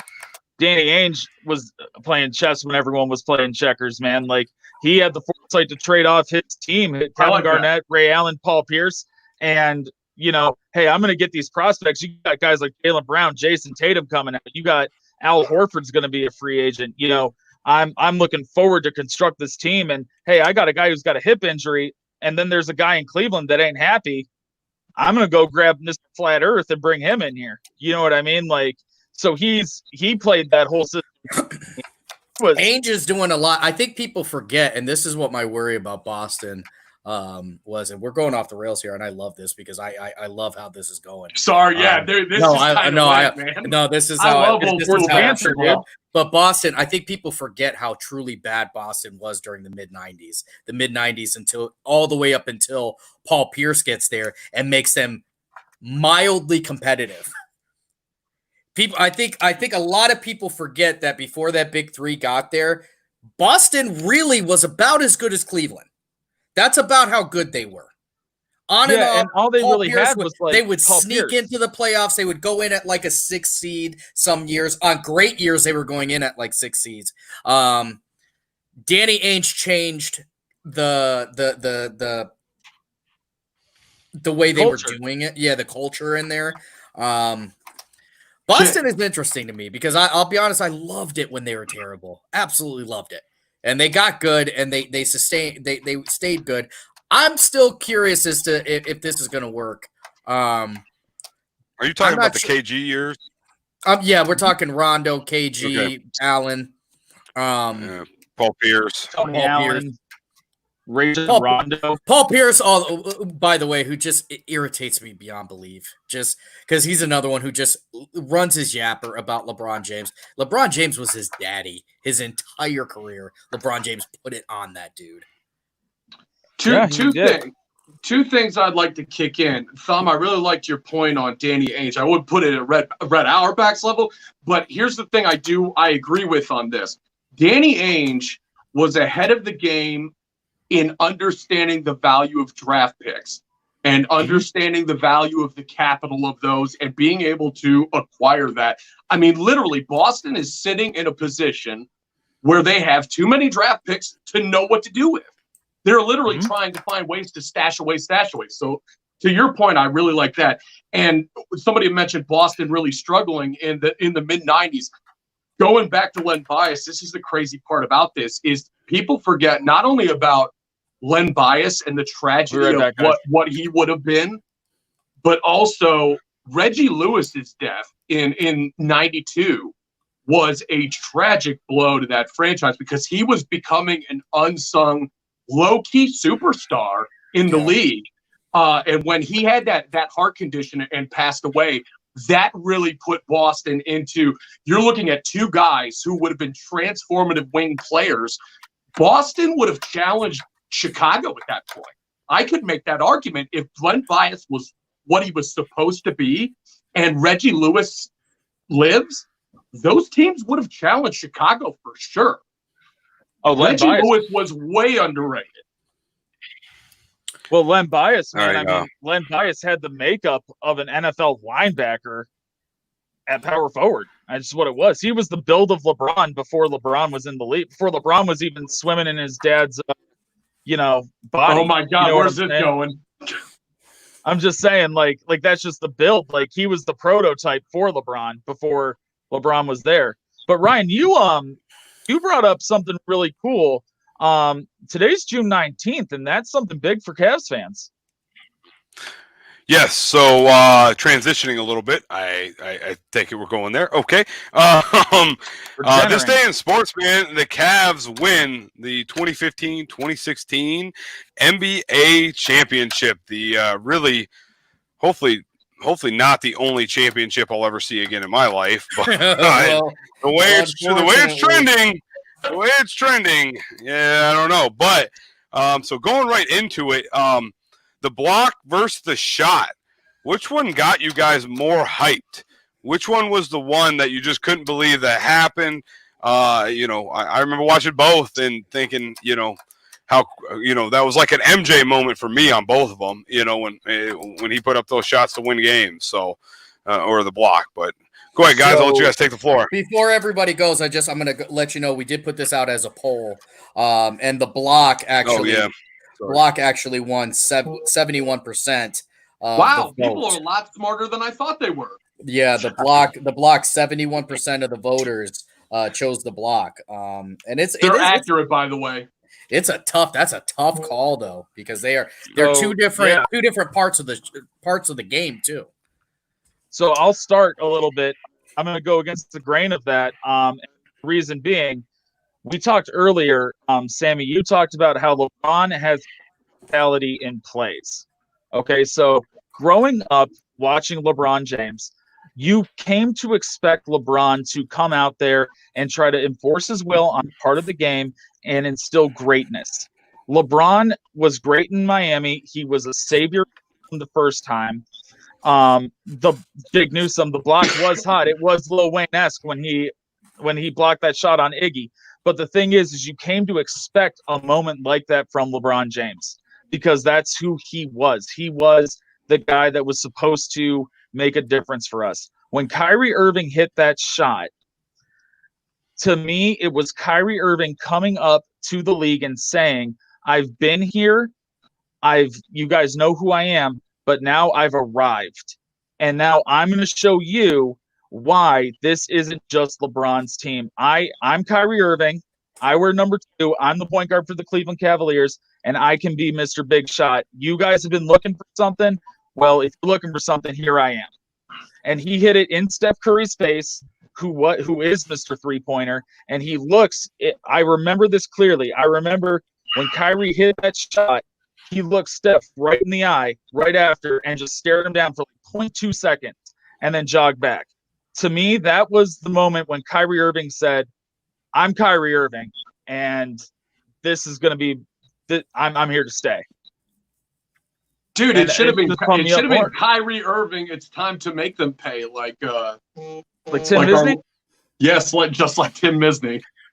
Big Tim Misney. Why does he keep coming up in conversations on this show? Because he's a badass mofo. Because that man is the king of marketing, and he's always on your mind. I'm going to jump in here. Because he's a GD stallion, man. I'm going to jump in here on my take on it. And so the block was the momentum change. Mm-hmm. And that's why it feels bigger. Ding, ding, ding.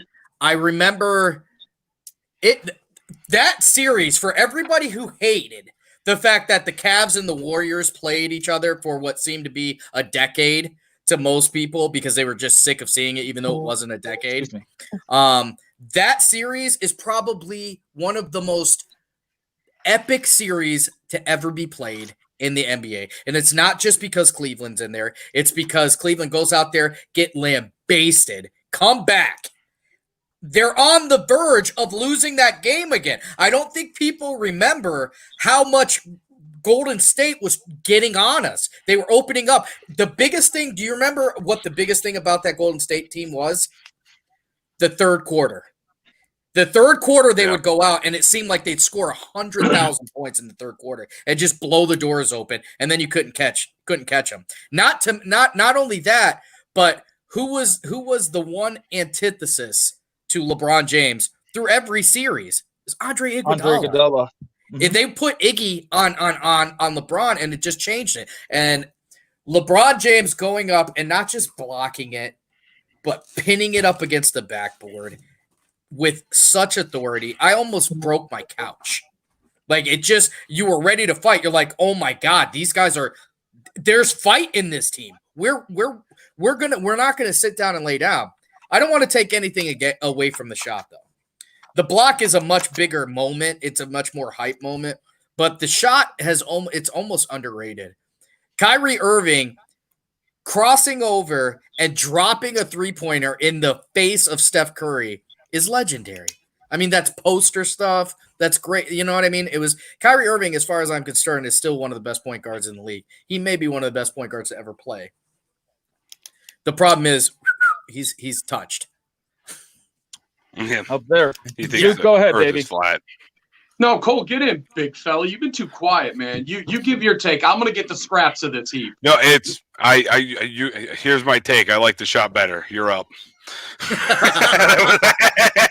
I am telling you, I'm not going to sit here. I'm not going to sit here. No, I am not going to sit here and pretend. That actually surprises me out of you. Pre-show, you told me, Zook, I want you to debate things. We're not just going to give an answer. And you literally said that to me. Zook, so don't just say this shot and then missed move the whole on. first half of the show. I will get amped up again. I have no problem with it. Round Good, 2 can come out. Let's go. Listen, that was like you just said, I don't really follow basketball. It's not. This year I was looking forward to it because I'm a big Zion fan. I like Zion, but the shot, whatever. I think there was like 70 seconds left in the game. Whatever it was, helped seal the deal, helped win that championship. So I found it as more impressive. But I do agree with Sammy. The block is what turned the tide, man. Wait a minute, are you that came out and said right now? Sure, call it whatever you want to call it. I don't care. I have my own opinion. I'm sticking to it, baby. The last time I watched the news. Yeah, well, you flip it between Fox and MSNBC or something. But no, I mean, the shot is what pretty much it just about sealed it up for me. But I would, if I had to pick the last thing I ever got to watch on NBA in my life between the shot and the block, I'd probably go with the shot just because it just was. It was a sweet shot, and he stuck it right to that prick named Steph Curry. I'll tell you what. I do that. That is a solid point. And I think this is something we can all agree on. It was nice to finally have Cleveland be on the right side of a Gatorade commercial. Yeah.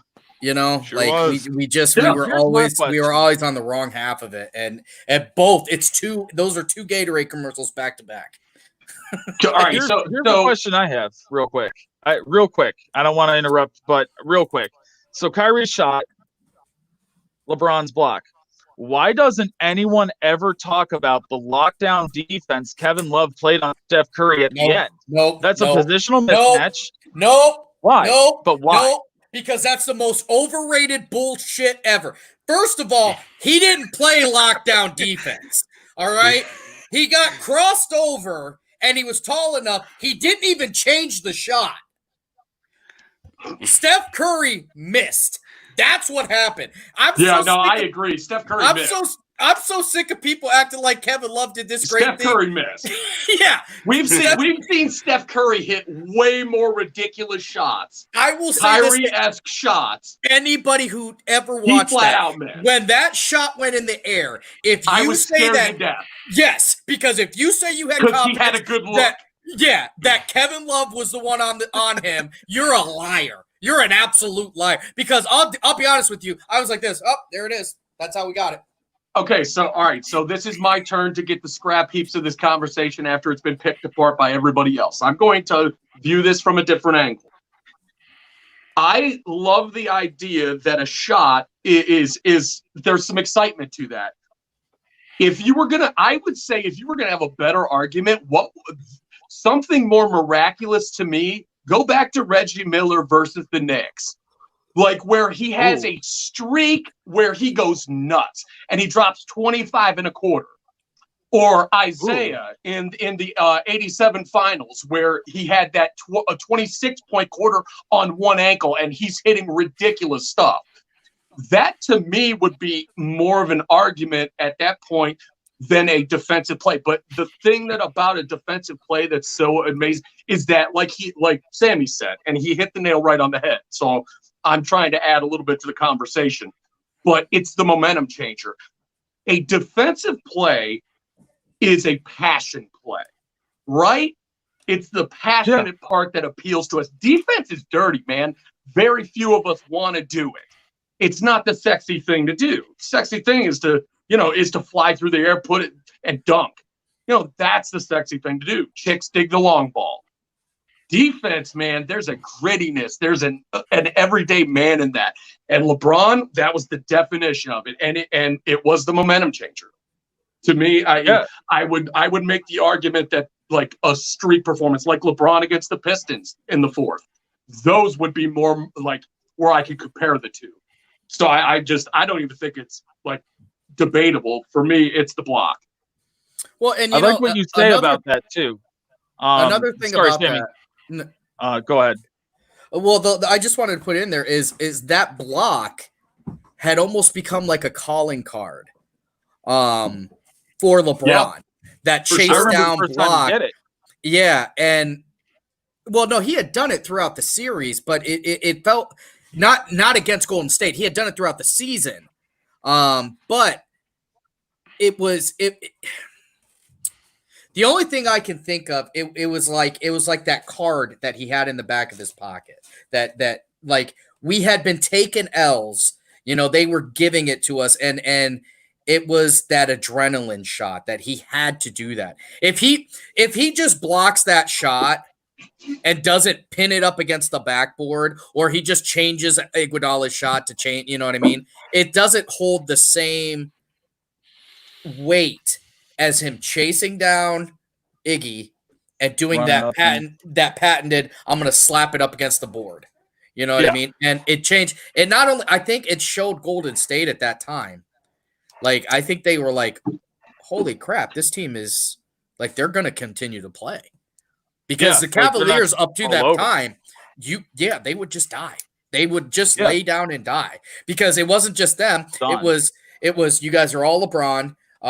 Your coach sucks. The East is terrible. You don't belong on the same team or on the same court as Golden State. The real finals were the Western Conference Finals. Up until that point, that was the narrative. And LeBron changes that. The one thing I really there like were a lot of great points in that.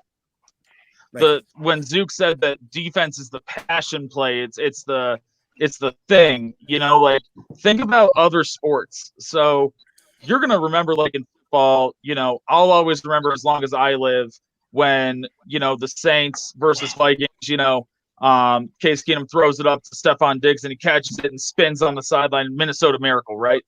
But like I just remember Diggs spinning because it was nice. But when you talk about defense, go back a few years, Ohio State versus Maryland. And me and Zook were actually at Verizon. We worked together at the time. We were watching Maryland, Ohio State on the big screen, right? And I will never forget, as long as I live, the entire sequence. Maryland's wide receiver catches the football, and he's about to run. And Denzel Ward comes out of nowhere and cracks this dude. Just destroyed his whole life. And they said it was targeting. Kick Ward out of the game.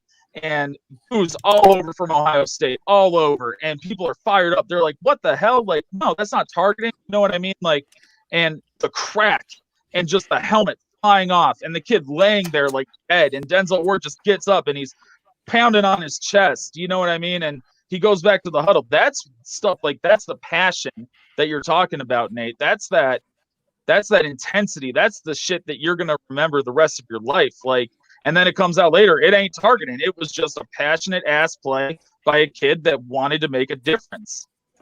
I'll tell you, it was just like, I'll speak just to go on your point there. All right, I speak my little bit of NBA knowledge I have. One of the biggest reasons why I love that 2015-2016 Cavs season, because the Cavs going into the playoffs, round one, they were the majority vote that was going to go all the way to the championship, right? But as soon as we hit the championship, they were the biggest underdogs probably in the last decade going into a championship. That was the year the Golden State Warriors lost all of 9 games. That was the year where they beat, I can't remember what team it was, had I think lost 10 games in a season, whatever the other team was. They held that record. 95-96. Thank you. I should know that. We talked about like 3 weeks of that madness. Yeah, the Bull team. 72 they beat the Bull teams. The Bulls record, but that was more than anything why I loved it, because I love the underdog story. I love watching the underdogs come through, and to go in losing 3-1, knowing all you can do is win out at this point. Yeah. To know that they'll have that weight on your shoulder. All I can do is win out. If I lose, I'm done. And they went through and they beat the brakes off of them. They just played sound basketball. Well, let's talk about the series. They got where they needed to. Yeah. So that's what I was kind of transitioning to. But the season, the series, and then the fallout at the end, or not the end, but fallout through the next season. Sorry. But the season itself was a 57, just so everyone knows, 57-25 win season.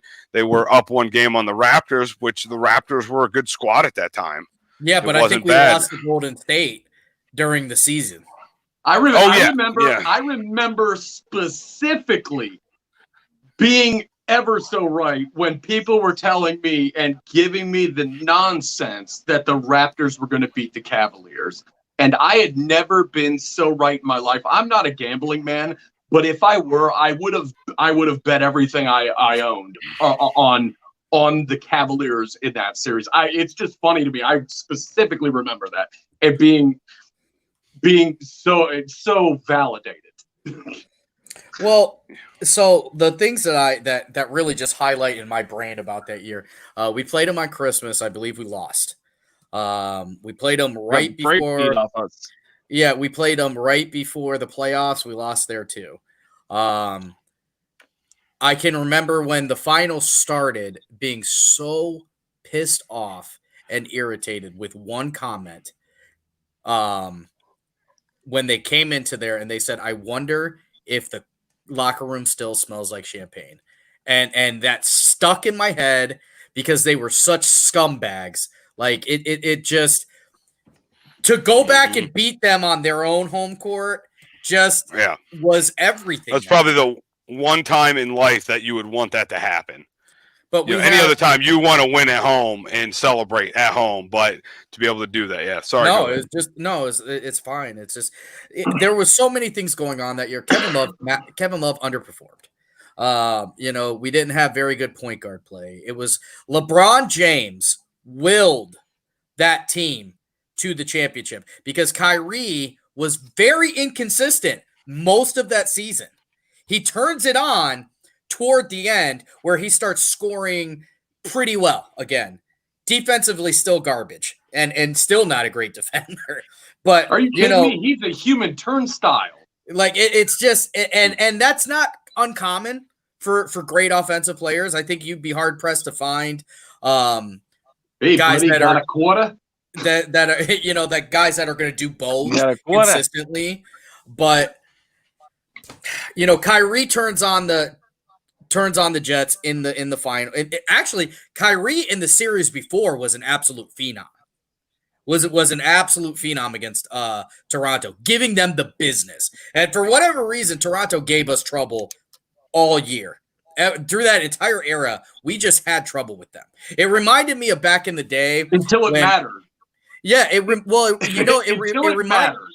reminded me of back in the day when we had LeBron the first time playing against Washington. Like Washington, they would just give us the absolute business when we would meet them in the playoffs, and then we could get around them. You know what I mean? But they could never go over the top. But it was I still hold a grudge against Kevin Love for that year. Like first of all, Kevin Love has never really done anything as a Cavalier. He just hasn't. He's never really been that unquestioned all-star caliber guy that we were supposed to get. He does a lot of things off the court that he deserves kudos for, the mental health and stuff like that. I think that's great and very brave of him. But we drafted Kevin Love to almost be this stretch four. And he wasn't even shooting accurately. Like he was just kind of there. He was just kind of there. So LeBron James gets full credit for that whole championship series with the help of Kyrie Irving, who finally put it together. Well, I mean, for me, Kevin Love was immeasurably damaged by the weight loss. Like it was almost reversed. He was really a guy that was the big old ass bread truck that you dumped it down into the post.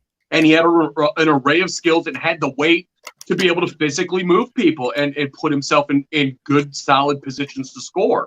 The Cavaliers never used his ability off the elbows and in the mid-range game where he was effective for Minnesota.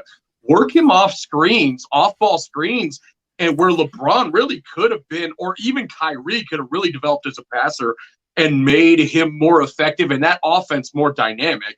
But once again, it's too much hero ball today. I mean, just look at an 80s game, and Sammy, you say you're a historian of the game, you like 80s, 90s. Look at an 80s and 90s game and look at and just watch them in comparison. It's not the same game. No, today's a European soft different game. Yeah.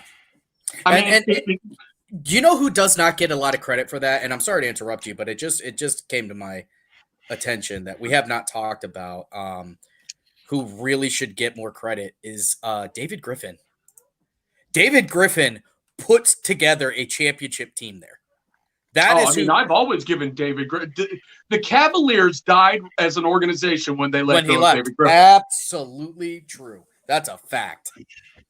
If David, mark my words right now, if David Griffin would have never left the Cavaliers, Zion Williamson would be in a Cavaliers uniform right now. He would have made every effort to get that man into a Cavs uniform and develop a team around him. I don't think so because I think if David Griffin doesn't leave Cleveland, you might still, you might have LeBron and you probably kept Kyrie too. Come on, are you shitting me right now? There's no way if you've got a chance at Zion Williamson, a generational, physically game-changing talent, you're not trading that pick. You're not trading that pick for a franchise. Just like when in 2003 when LeBron was up, are you kidding me? You couldn't have traded me a franchise for that pick. No. Honestly, same thing with 84 with Hakeem. You couldn't have traded me a franchise. Same with Magic. Detroit even offered the entire franchise for Magic Johnson. And they turned it down. Yeah. It was like a 20 piece trade or something like that. It was ridiculous. It was literally their entire roster and their assets and their draft assets. Yeah. Didn't they also offer advertisement money or something like that to pay them to have more advertising space or something? It was something ridiculous. Something that was never. If it was I think they may have offered him even promise of ownership, a piece of ownership in the franchise, which is where it shows you the deep down depression of dog slop that the Detroit Pistons were in the late 70s. Good God, what a dumpster fire! I'll tell you another one that nobody talked about it from that year because he gets a bad rap because of his stupid ass antics on the court. Is J.R. Smith was lights out in that series. He hit huge shots. J.R. Smith was knocking down shots, and that's what I've always loved about it. The thing about J.R. Smith is I feel like he's very easy to coach because if he hits the first shot, let him go because he's going to shoot 15 more like it. If he misses the first shot, pull him out because he's going to shoot 15 more like it. It's very, very easy to coach, and he actually was a perimeter defender. Now he was a good perimeter defender. But he'll always be known for the LeBron. Yeah. Yes. The only thing, in all honesty, everybody acts like they were so shocked, and obviously the immediacy of what you just saw and the absolute absurdity of what you just saw was shocking. But really, when you took a step back and thought for a second, damn, that's so JR, man. That is so freaking JR. I don't put that on him. I put that on the coach. How do you have a guy who doesn't think in that situation? The very second that became an option, the coach should have been like, listen, as soon as you get the ball, it's timeout. As soon as you get the ball. But Tyronn Lue was out of his element, man. He was out of his element. Yeah, it's crazy. The only thing I want to touch on, just because you guys have done such a good job about touching on the season and the series, I want to talk about fallout real quick. So the fallout was, as Ashley Schaefer would say from Kenny Powers, it's a Greek tragedy. Like it was crazy. And the thing is we're never going to know exactly what happened. So the thing is, I am going to venture to say that it was immaturity amongst everyone, not realizing the greater goal of what you were trying to accomplish, right? So the Cavaliers had an opportunity to have Kyrie, LeBron, and Kevin Love for years, right? They had an opportunity to build a core and then fill in young guys around them, or, older veterans, which worked, Richard Jefferson, Sean Marion, James Jones, Timmy Mozgov, that kind of thing. Shaquille O'Neal.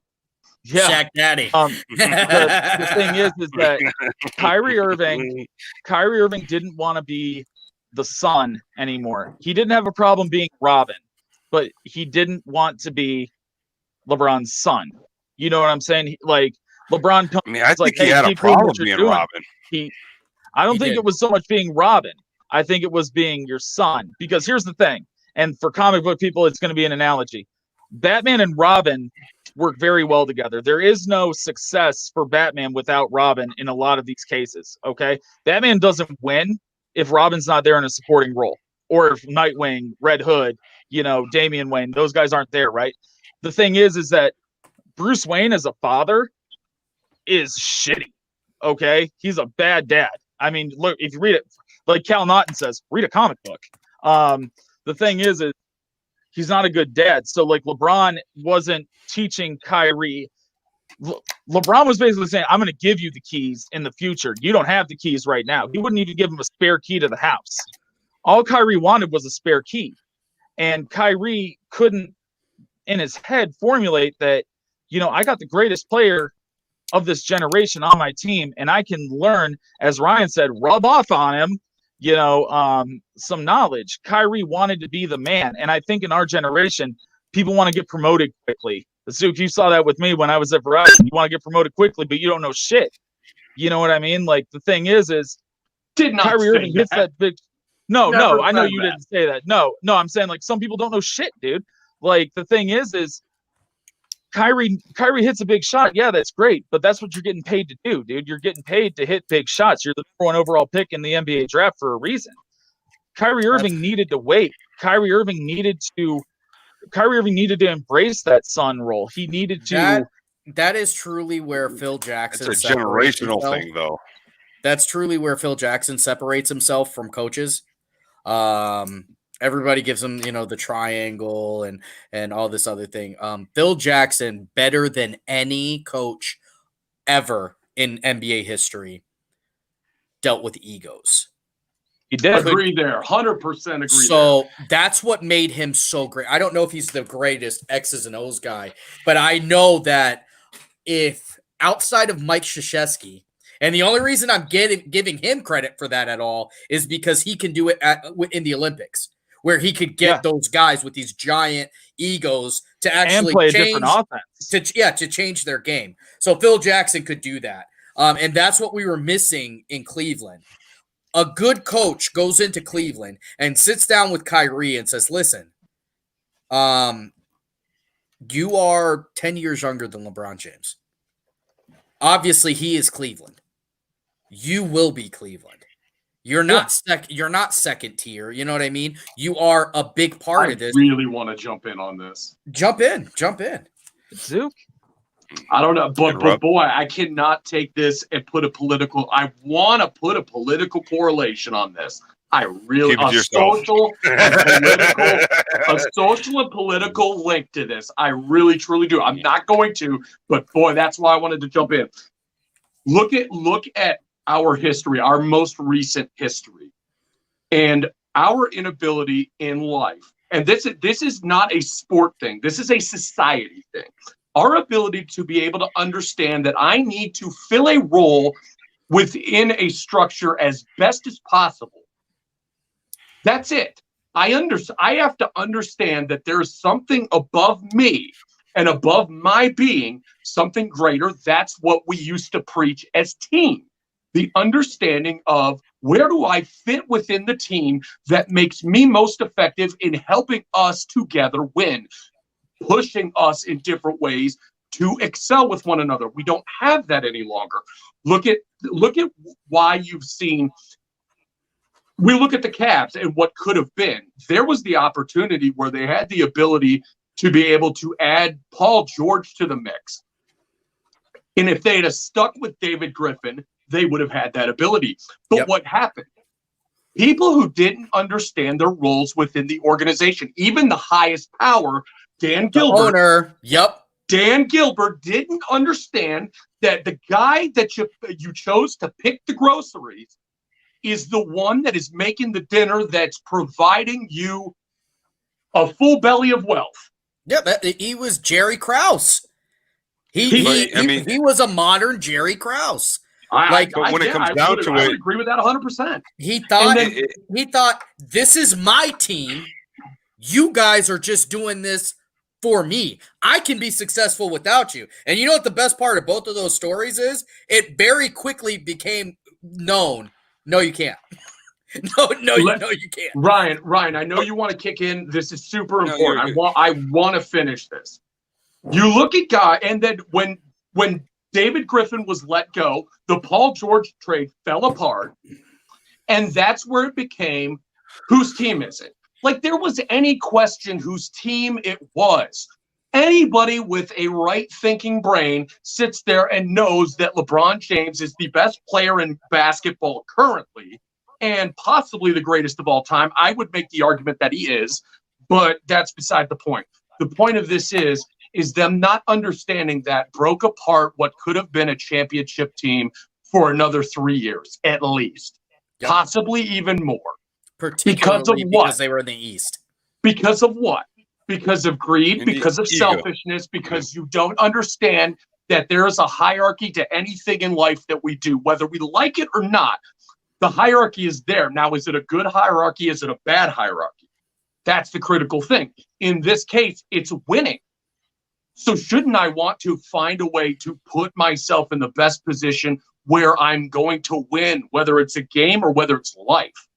And so I'm sorry, I felt like that was a good point to bring up. No, you're right. You're right. You're not wrong. But my whole thing is me, Sammy, and Tom. How old are you, Zook? I don't know that. 35. 22. Okay, 35. Yeah. So you're right there. Yeah, right. We're right at that. We're right at that tail or the beginning era where patience was okay, but then we started to transition into now. The world we live in now, regardless of whether it's an item or whether it's being the greatest, we want it now. That's just what we live in. Take example when Kyrie. I don't know where Kyrie played high school basketball, but I'm sure he was the greatest player in that area, probably in that state to ever come out of it. Right. So then, and then he goes into college, and in college, when they have the one and done rule, what happened? He didn't even play. He didn't even play. He played 11 games. So he didn't even. Right. He played 11 games. What is that teaching him more than anything? I'm the best. I'm the best. I'm the greatest. And then you go into a professional organization, and you're the number one overall. Honest, you're the number one overall. Right. You're the number one pick. Everyone's telling you you're the greatest to ever play the game. You're going to be better than everybody else there. You have it in your head, thought I'm the greatest, and I'm not going to settle for anything less. So I can't. I mean, I'm not condoning his idiotic flat Earth comments, but I'm saying it's taught over the course of 10 years that you're the greatest. So I got and now you go into the NBA and they want you to take a back seat. Yeah, it's just don't make sense. So there's two things out there about this, okay? One of these is going to be inflammatory. One of these is going to be it's a flat out fact. The first thing is I think you can really tie a lot of the trouble in the relationship between Kyrie Irving and LeBron James into the lack of production from Kevin Love, because they were supposed to be 3, and when the third isn't holding his weight, the other 2 then have to fight over who's going to pick up the slack. Mm-hmm. That's the inflammatory thing, that Kevin Love has more to do with that relationship than those two, their mentalities. The second thing is you have to take into account when Kyrie Irving gets drafted, he gets drafted to a Cleveland Cavaliers team. This is your team. Your team. LeBron James is the son of a gun that left us to go to a different team and left us here crying.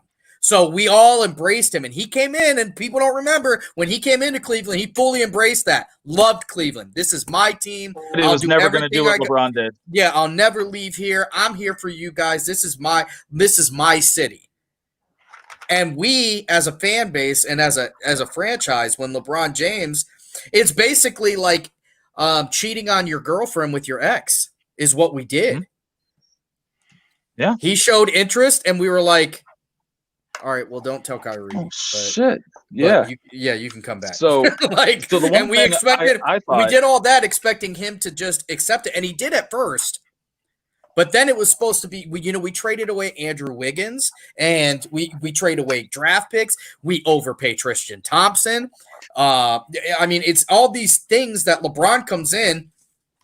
LeBron James is an excellent basketball player. He is a shit GM.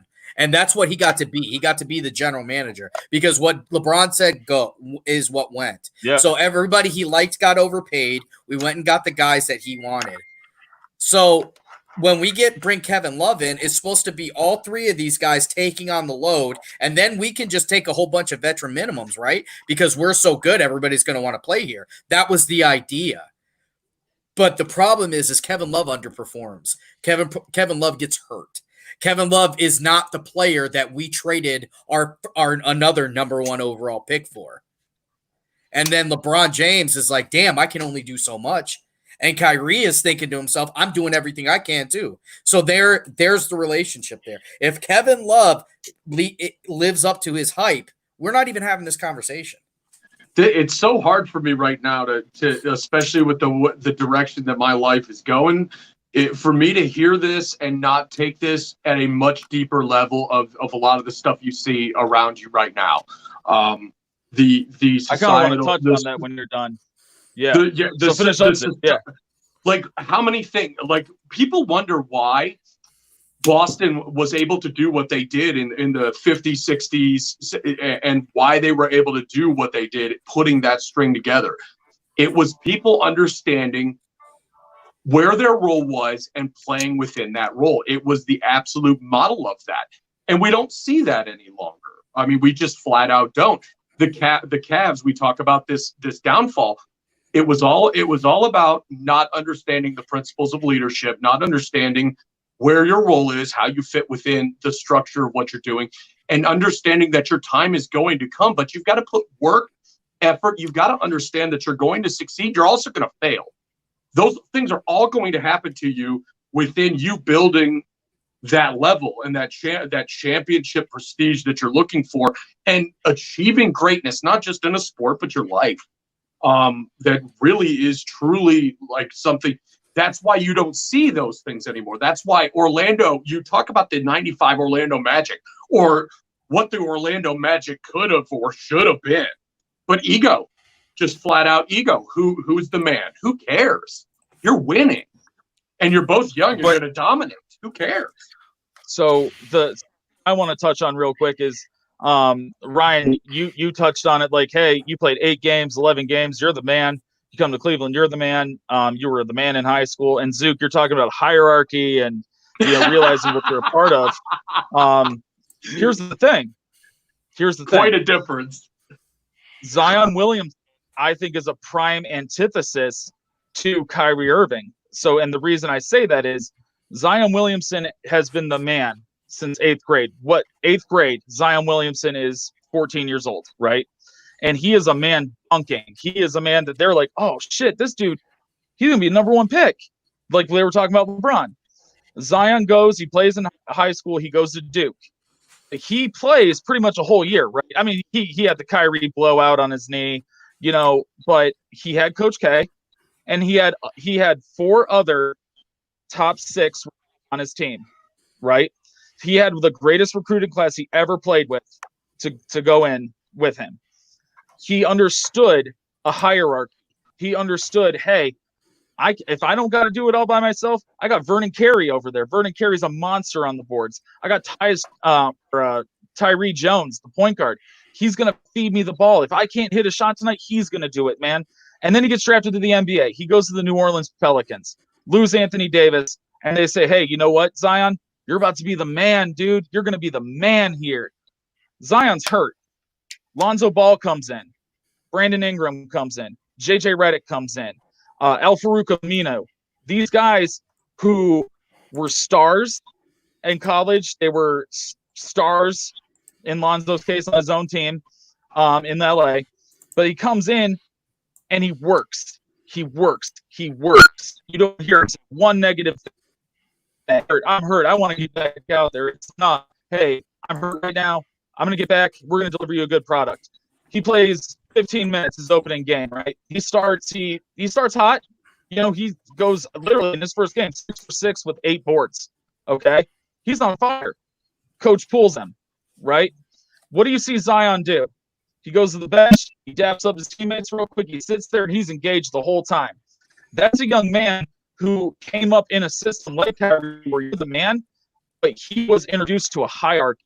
He was introduced to things that matter in life.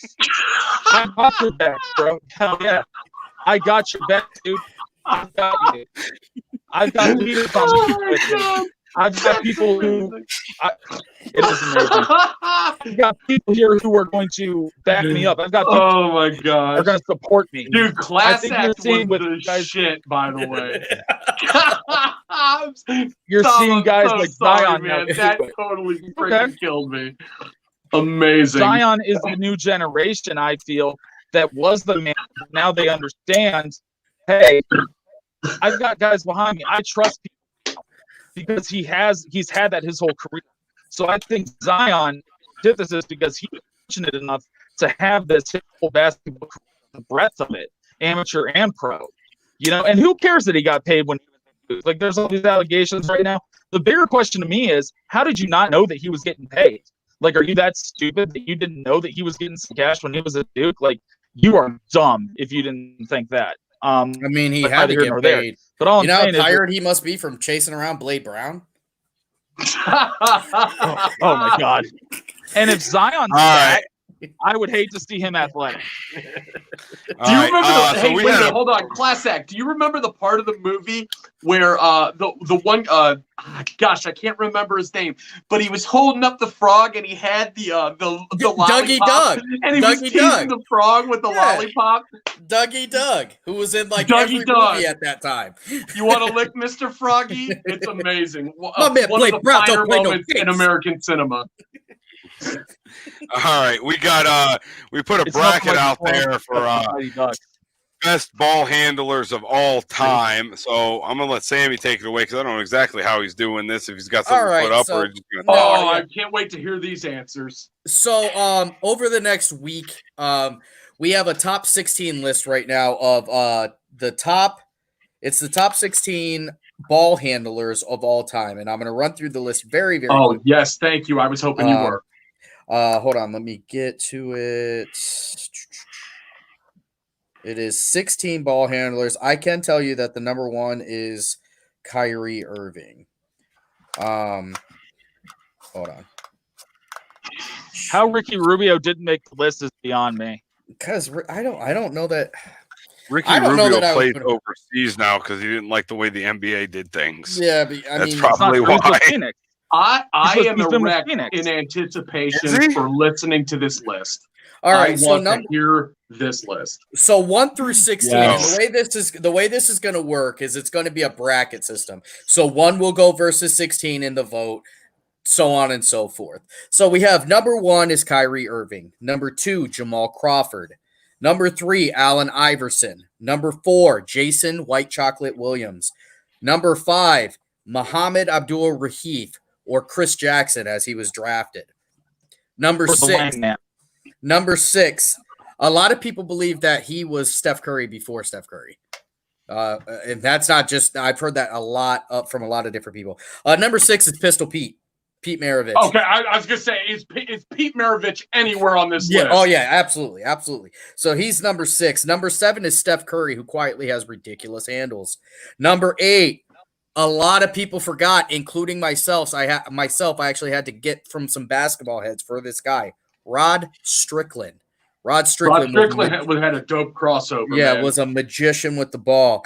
Chris Paul, number 9, quietly very good at handling the ball. Number 10 is Kemba Walker, who does not get credit for his dribble skills. Oh my God, I'm having a heart attack right now.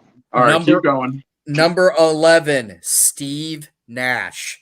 Steve Nash was slippery. Number 12, Derrick Rose. Oh my God. Okay. Number 13 is Isaiah Thomas. I was gonna oh my God. I was gonna have an anger stroke. If Isaiah Thomas wasn't Isaiah on Thomas, the Piston, is on there. He is number 13. Number 14 is Timmy Two-Step, baby. The Timmy Hardaway. Oh, Timmy Hardaway. Yeah. Talk about a crossover. Yeah, I mean, before Allen Iverson, who was Mr. Crossover was Tim Hardaway. Number 15. I had to do some research and actually watch some videos before I actually put him on this list because I didn't realize he was so good with the ball because everything else about him takes over his game is Lance Stevenson. Lance Stevenson is very difficult to guard. And was blowing in the ear. Number 16 is a guy that nobody really knew, and I got this from a couple different guys, which is why he's number 16. It's a guy by the name of Kenny Anderson. Kenny Anderson. So that is the list, the top 16. So in your first round, the way it's going to go is I'm going to put out polls like I do, and it'll be so the first round will be Kyrie Irving versus Kenny Anderson. Jamal Crawford versus Lance Stevenson. Those guys, we're going to go from 16 to 8. On Sunday, it goes to 8. On Sunday to Tuesday, it will go, or Sunday to Monday, it'll go 8 to 4, and then 4 to 2. Go ahead. I'm raising my hand like I'm in class. Yeah. Go back through the list for me, and can somebody tell me whether Larry Bird or Magic Johnson was on this list? No, but I wouldn't put them on this list. Magic? Really? I wouldn't. So Magic Johnson, I think I would put as the number 1 most prolific passer that has ever played the game. Magic Johnson's dribble skills, I wouldn't put on par with them. He could score, he could drive, but it's not like his passing was more of what I would give him. Larry Bird, rather. Larry Bird was kind of he was just kind of good at everything, but I don't think he was great at anything but shooting. He was good at everything, though. Great defense. I'm sorry. You know what? I take that back. He was also an all-time defender as well. Larry Bird was also an all-time defender. I would not put him as a dribble master, though. Could I throw 4 at you that I'm sad you didn't include? Just that I'm sad. So you got Ricky. Quick. Ricky Rubio. Manu Tim Ginobili. No, don't besmirch Tim Duncan. He didn't need to dribble. He just had to dominate. So Rubio, Manu Ginobili, Michael Vick, Tony Parker, because Tony Parker was a wizard with basketball. And honestly, you guys are going to make fun of me. Tracy McGrady, that dude was one of the sickest passing men over 6'8". Here's why Tracy McGrady almost made the list, and I'm going to tell you why I'm going to tell you why he didn't, because he is one of 3 guys that didn't make the list because I actually went and looked at their stats. Because I didn't think that you could have a list without Stephon Marbury or Sebastian Telfair, who are ridiculously. Did we miss out on Allen Iverson? Yeah, he's number 2. No, he said Allen Iverson. Okay. He's number 3. He's number 3. I'm sorry. All right, my bad. Just like his number. Stephon what was that white guy from? Stephon Marbury and Jason Sebastian Williams. Telfair and T-Mac. Yep. Both at different times in their career led the league in turnovers. That takes you off the ball handler list. That means you're doing too much. That means you're doing too much with the ball, and you shouldn't be dribbling that much. I'm still in all Larry Bird and Magic Johnson aren't on this list because I get what you're saying. They weren't the fanciest of ball handlers, but they were also masters of handling the ball and putting their bodies in innate positions to do whatever they wanted. Right. So they were good ball protectors. They were good. They were great scorers. They were great offensive players. But when you think of ball handling, they're going to cut up the defense and stuff like that. Magic Johnson has a case, but Magic Johnson just didn't, I don't think, and it wasn't just me. This is actually a list I put together with like 4 other guys. I didn't see the ball handling. He is the best passer to ever play the game. He is the best. He could probably drive better than anybody to ever play the game. And Larry Bird, I give him credit for everything. Larry Bird wasn't a hindrance on dribbling at all, but nothing crazy, nothing over the top. Like you said, he protected the ball. You're not going to be able to steal from him. You're definitely not going to be able to steal from him. I just don't know that people actually game planned against either one of those qualities on those two guys.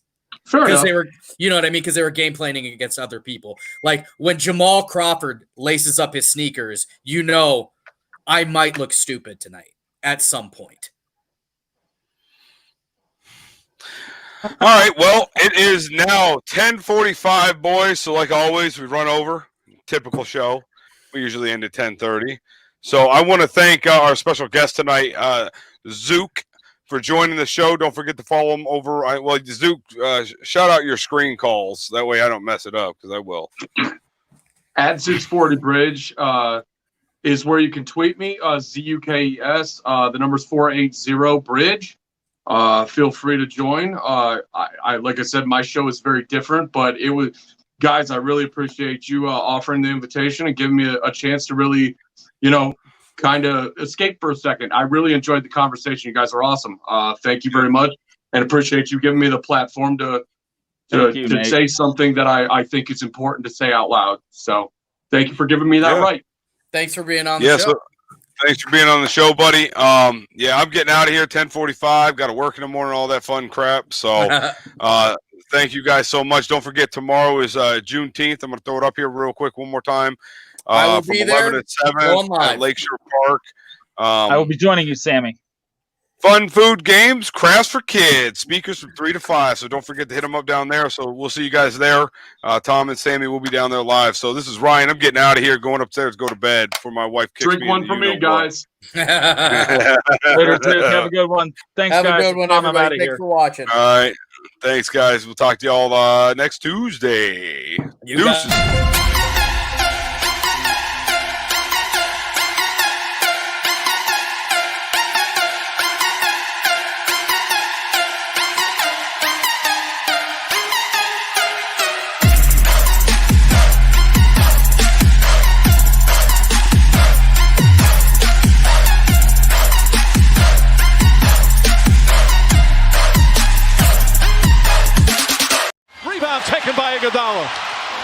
Iguodala to Curry, back to Iguodala, up for the layup. Oh, blocked by James.